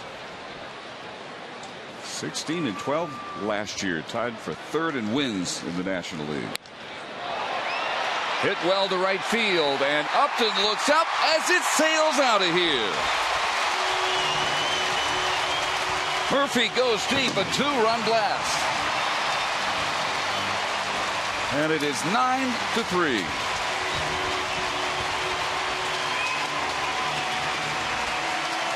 Well, they finally got to Hudson a little bit here in the 7th inning. A well-hit double and a line shot home run. With that home run by David Murphy, another $15,000 raised to support prostate cancer research. If you'd like to donate, you can call 800-798-CURE or go online to www.pcf.org.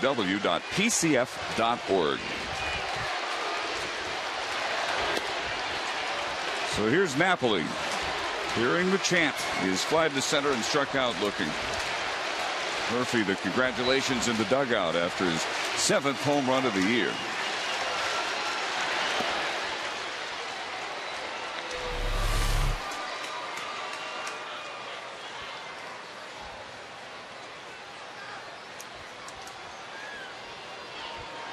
And Upton knew pretty quickly he was not going to have a play on that one. Foul, 1 ball, 2 strikes to Mike. 381 feet. The distance on the Murphy drive.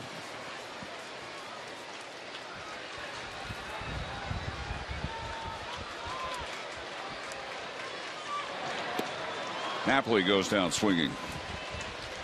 But the Rangers get within 9-3 on the Murphy long ball. And we head to the 8th.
Ranger fans of the night. This is Amy, Allison, and Aaron. They are due any day now. Yes, they are pregnant. And how big are these Ranger fans? Amy, you're going to have a boy. What's his name going to be? Elvis. Elvis, after Elvis Andrus. And Allison? Josh. After who? Josh Hamilton. Oh, there we go. And Aaron? Nelly. After Nelly Cruz, the right fielder. Congratulations. Here's the bag. Good to have you out here, the Progressive fans of the game. 3 pregnant big-time Ranger fans, Dave. I should say so. Very deserving choices. That's great. Emily. Well, I mean, I don't know if I'm buying it. I don't know if I'm buying it. I want to see birth certificates from those girls after those babies are born. Oh, you don't think it's any day, Em? Do what? You don't think it's any day? I mean, no, I do think it's any day. I don't think I'm buying the names. Oh, the selections. names, okay. Yeah. Oh, okay. no, I'm buying it. I don't think anyone would pretend to be pregnant and not really be pregnant. But I'm just wondering if they're being truthful on those names. I'd be curious to see the birth certificates. Yeah. Call me a cynic. I'm kind of in on you with that. Know. Well, Mark Lowe in and delivers a strike to Ryan Roberts. A couple of years ago, one of the off-season caravan stops, the Rangers show up, 3 or 4 of them, sign autographs. A woman came up to Ian Kinsler and said, I just had twins. I named the boy Ian and the girl Kinsler. Wow. That's pretty impressive. And, Ian's reaction was, wow, that's a lot of pressure on me. No kidding. Wow. I don't think you could make something like that up. That had to be true. 2-1 to Roberts. We had a lot of Ranger players playing in Maracaibo, Venezuela one year in winter ball, and we made the playoffs. It's the first time the Zulia Eagles ever made the playoffs back in the early 70s. And Rich Billings was our catcher and manager. He was my roommate for a long time in the big leagues, but he was our manager over there. And he was a very popular player. He used to drive a Volkswagen around town that had a big eagle, on it. If we won, everybody was happy, but if we lost, they used to fire stuff at it as he drove by. But anyway, we made the playoffs, and the next day, a child was born, and the picture of the child was in the paper. I'll never forget the name. They named it Richard Billings Palmar, P-A-L-M-A-R. So it's, you know, there's a lot of babies that have been named after players. Ian and a Kinsler is cute. There's way back when, and even now, there's so many kids, especially in Texas, named Nolan or Ryan after Nolan. But to me, the funniest one was that little picture of the baby in Venezuela, Richard Billings Palmar. Quite the honor. So Lowe the strikeout. Now Gerardo Parra, who struck out his first time up, is grounded into double play. And a 3-run home run in the 6th inning, keying their 5-run outburst.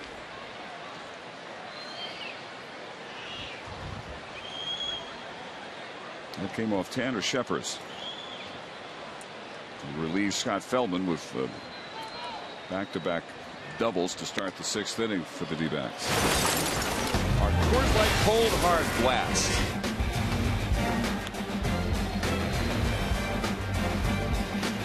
Over the bullpen. 398 feet.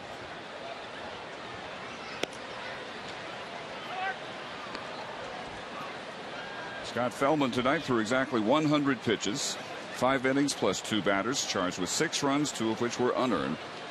On 8 hits, struck out 6, did not walk a batter.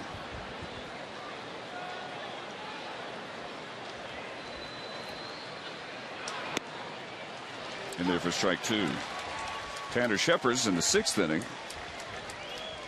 allowed 3 runs on 4 hits, the 3 scoring on that Parra long ball that he had a strikeout.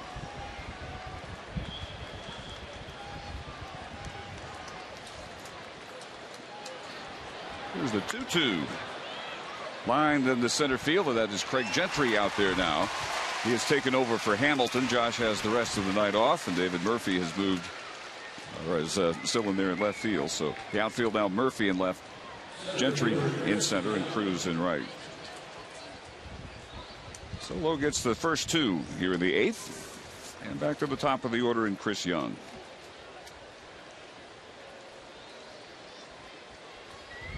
Young 0 for 4, a strikeout, a ground out, a fly to center, and a foul out to Napoli. 1 for 11 in the series. Right out to David Murphy.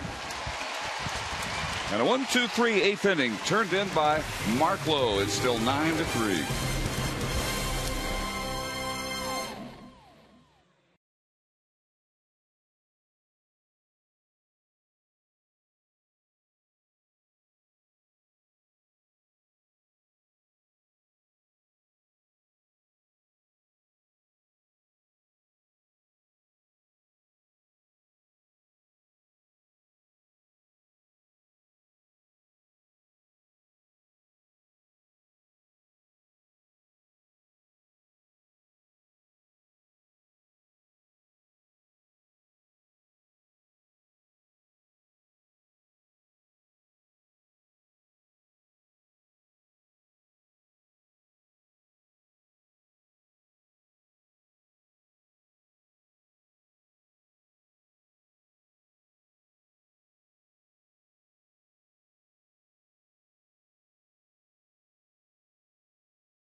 The battle for the silver boot will commence again tomorrow night, 7 o'clock on TXA 21.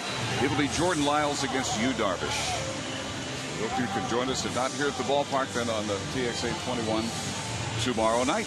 The Astros will be in town for the weekend. On to work the bottom of the 8th inning is the right-hander Brian Shaw. He follows Daniel Hudson's 7 innings, in which he allowed the 3 runs on only 5 base hits. He struck out 7. They had good stuff tonight. Had a 91 to 93 mile an hour fastball, a good changeup, and a slider. Didn't walk a batter.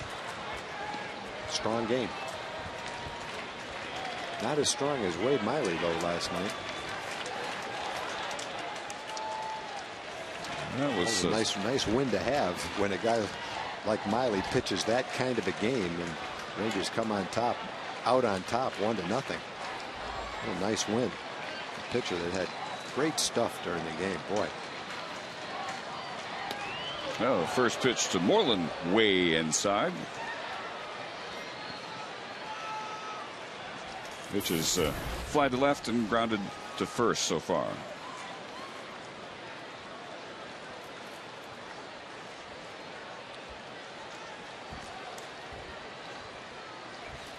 Shaw's been struggling. Last 9 games, an ERA of .675. That's 6 earned runs in 8 innings. Struggling to find the plate. Those first 2 offerings.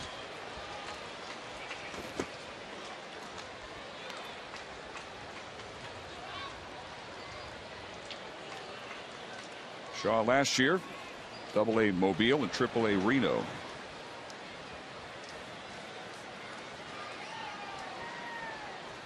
Went 4-1. ERA of .258.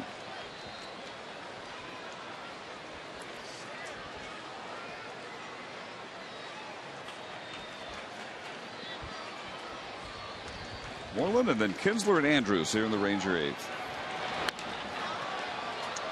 Lofted out to shallow left field, and Bloomquist makes the catch as Parra was charging in right behind him, but they got it taken care of.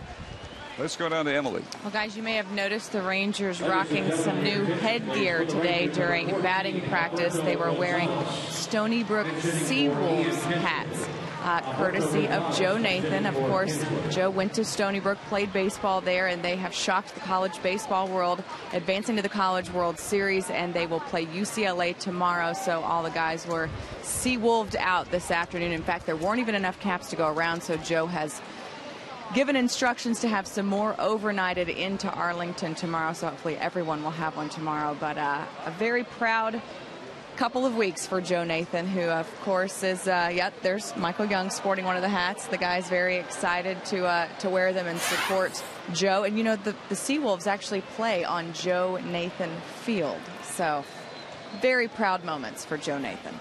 Yeah, it may have shocked some people, Em, that don't follow college baseball, but that's a good team. That's not a fluke that they got there. They had 5 or 6 kids drafted off that team, and when you go into Baton Rouge and beat LSU 2 out of 3, that shows you've got depth in the pitching staff and some guys that can play the game. You don't really think of Stony Brook, I guess, when you think of college baseball powers, but they've got a good team. Ian Kinsler straight out to Overbay at first for the second out. For Gonzalez, I should say. Gonzalez taking over in that at bat for Kinsler, DH spot. So Shaw gets the first 2. And now it'll be Elvis Andrews, who has 2 of the 5 Ranger hits tonight. A double in the first, single in the third. Last time up he struck out. In fact, I don't have the catcher's name at the tip of my tongue, but the Rangers drafted the Stony Brook catcher in the 3rd, I think it was the 3rd round. Just one of the many players they had drafted. But they lost a tough game in the first game against LSU. They had the lead 2 or 3 times late. LSU came back and hit a home run every time. And they still went on to win that series. Andrews flying out to Upton, and for Shaw, a 1-2-3 8th inning.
The base that looked to be an out.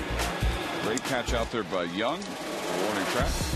And the ball that got under Mitch Moreland for his first error of the season. Gerardo Parra, 3-run home run in their 5-run 6th inning. We've got the name of the Ranger draft choice, thank goodness. I couldn't come up with it. Patrick Cantwell is the catcher at Stony Brook, who is the Rangers' choice early in the draft. So if you want to watch Joe Nathan's alma mater in the College World Series, that'll be fun to watch, Stony Brook. And at the same time, if you want to follow a future Ranger, watch their catcher, Patrick Cantwell. Well, Yoshi Tateyama on to work the 9th inning. 7th outing this season. And an ERA of 11.05 because of the 8 spots Seattle put up on a couple weeks ago. Recalled on May 21st when Neftali Feliz went on the DL with his elbow inflammation.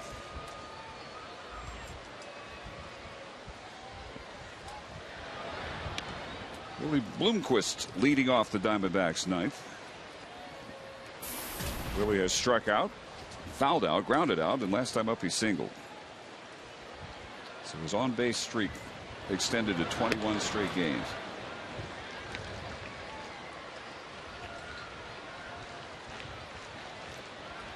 Scott Feldman, the first 5 innings, 6 runs, 4 of them earned on 8 hits, 6 strikeouts. Tanner Shepard's in an inning, 3 runs on 4 hits, a strikeout. He served up the Parra homer. Scoreless innings by Kirkman and Lowe. Michael striking out 2 with 1 walk. Lowe struck out Roberts in 1-2-3-8.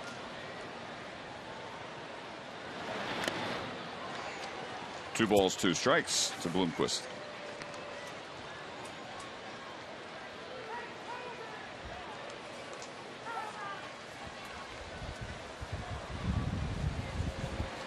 Nine runs on 12 hits tonight for Arizona. 3 runs on 5 hits for the Rangers. Diamondbacks haven't left many on, only 4.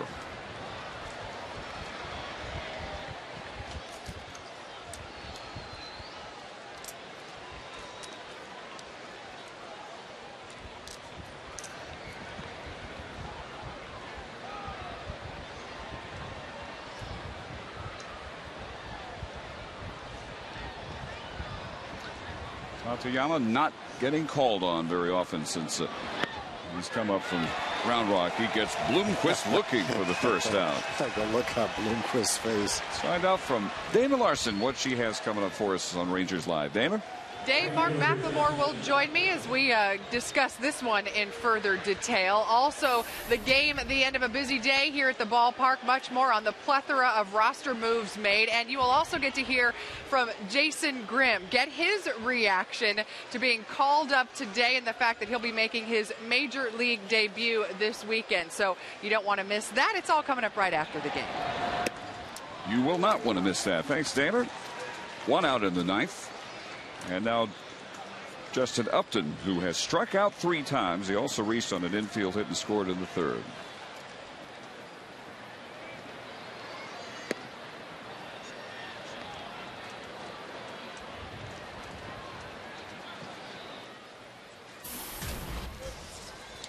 Upton last night, the only Diamondback to get more than 1 hit. They only totaled 6. But he went 2 for 4.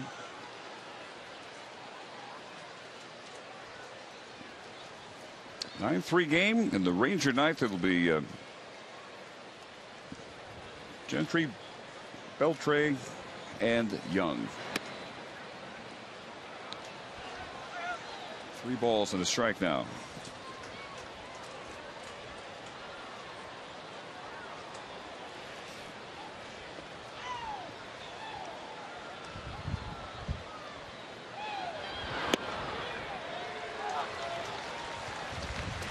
Been watching that all the way in for strike 2.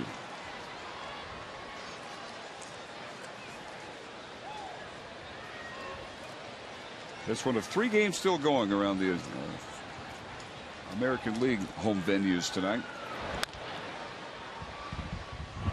Nice play by Moreland to get to that one. The throw, though, not in time. Upton beats Tateyama to the bag. I got a feeling this is going to be it for Wash. That's the 3rd play just like that. I don't know whether they're out or safe. They're all close, but Wash has been out there once. I like Yosh getting in on it, too. He's got to be speaking English. Oh, he's got the English. He's really worked on it. Yeah, better be careful what words he says, though. He might not know what some of them mean. Well, Marty Foster making that call. Well, let's see if we can get a look at it. The 2 before it were so close we couldn't call him. Out. Yeah, thought he might have had him that time. Out. A nice play by Mitch and Yosh. Yeah, I thought he nipped him that time. Definitely. You can see from that angle. First 2, tough to tell. That one, there's the view. That one looks like they got him. So Upton's got a couple of hits tonight. A couple of little ground ball hits. Using his speed to get those hits tonight. Also struck out 3 times. So Miguel Montero with Upton aboard and 1 out. That one would not come back in time to get the inside corner. Montero is flied out, reached on the Moreland error. Doubled, leading off the 6th, and first batter Kirkman faced, and Michael got him looking.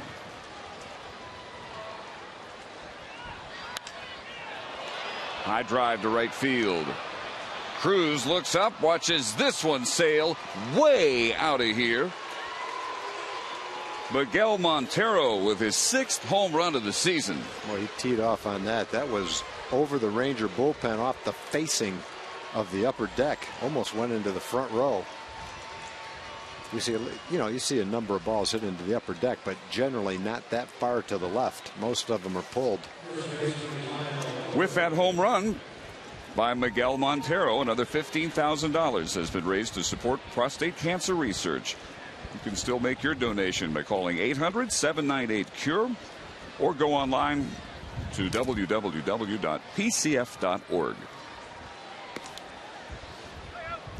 As that is going on again in the week of Father's Day this year. That's probably his best bolt there. That was a long one.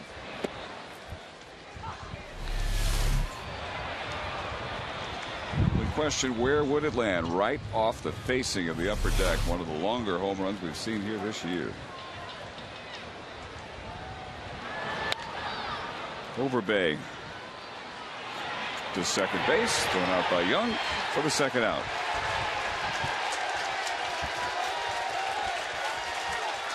When the Rangers face the A's on Saturday, June 30th, it's Gloop's Darvish T-shirt night for kids. First 10,000 kids 13 and under will receive a red T-shirt featuring Texas in Japanese characters on the front and Darvish 11 on the back. So select your seats for the division battle before they go on at TexasRangers.com.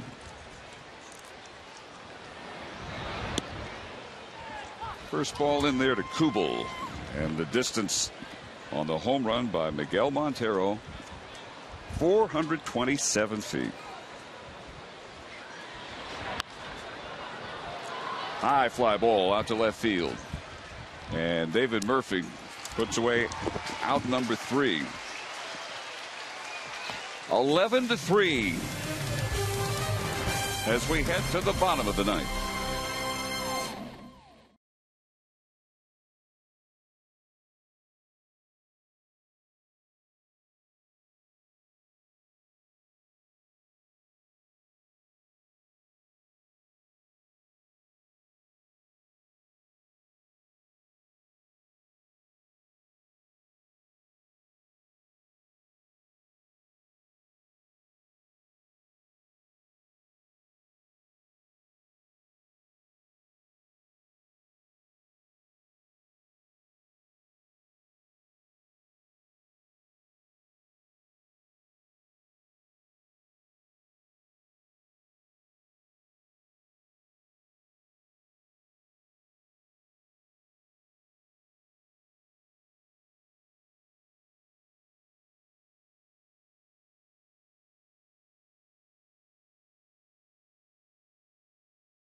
Break up with a vehicle that's breaking down, then head to your Texas Ford dealer and drive the best in Texas.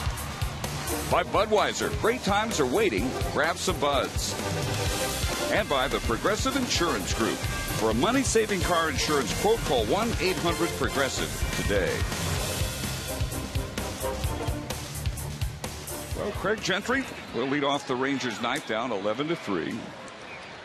Gentry replacing Hamilton in center field. Josh went 0 for 3 tonight.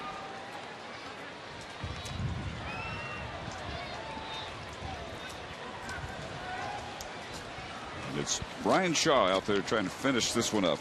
He retired the side in order in the 8th.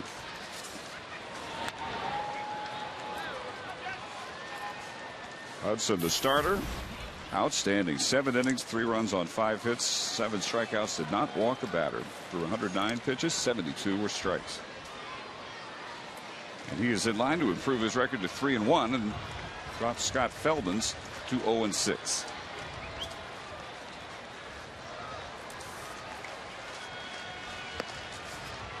Way up for ball 2. 2-1 to Gentry.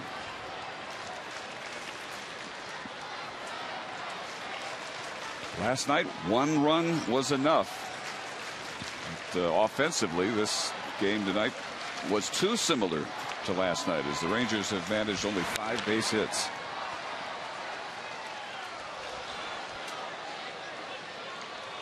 The RBIs have come from Beltry. Adrian with an RBI single in the first. Beltry's 38th RBI of the season, and then from David Murphy with the 2-run homer in the 7th.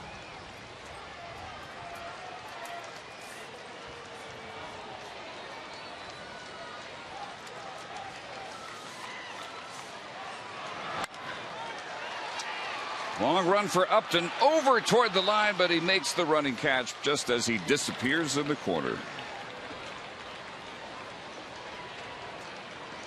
Nicely done by Justin Upton for the first out of the ninth inning. Looked like Craig might have sliced this right down the line for a base hit, but Upton, he's a big guy, but he's got some pretty good agility too. He ran that down without much of a problem. Well, here's Brandon Snyder, who will bat for Adrian Beltre. Snyder making good impressions just about every time he's gotten the chance to play.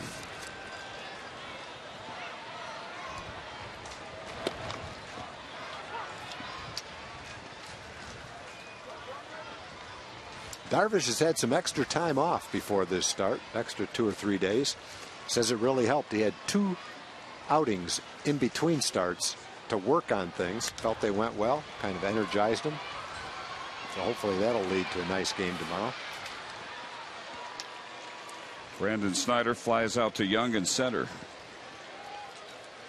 If you haven't gotten your tickets yet for the Houston series, which begins with Yu Darvish against Jordan Lyles tomorrow night at 7. Friday and Saturday standing room only tickets are available, and for Sunday 1,500 reserved seats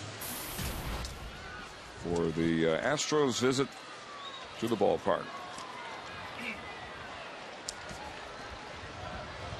0 for 3 tonight for Michael Young, who was the second baseman with Kinsler given a half day off as the DH. Michael, the fielder's choice, fly ball to right and grounded to short. D-backs have John McDonald in at shortstop, taking over for Willie Bloomquist.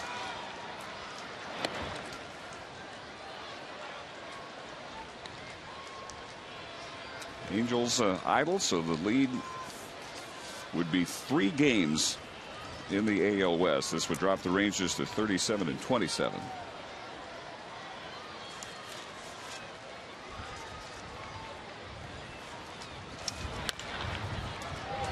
Little chopper.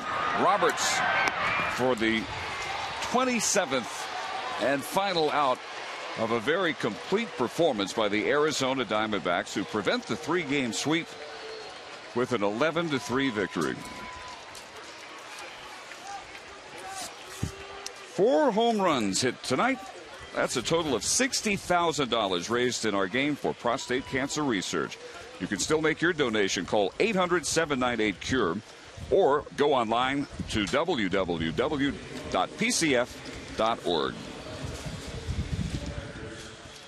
Dana Larson and Mark McLemore when we return to Texas Rangers baseball on Fox Sports Southwest.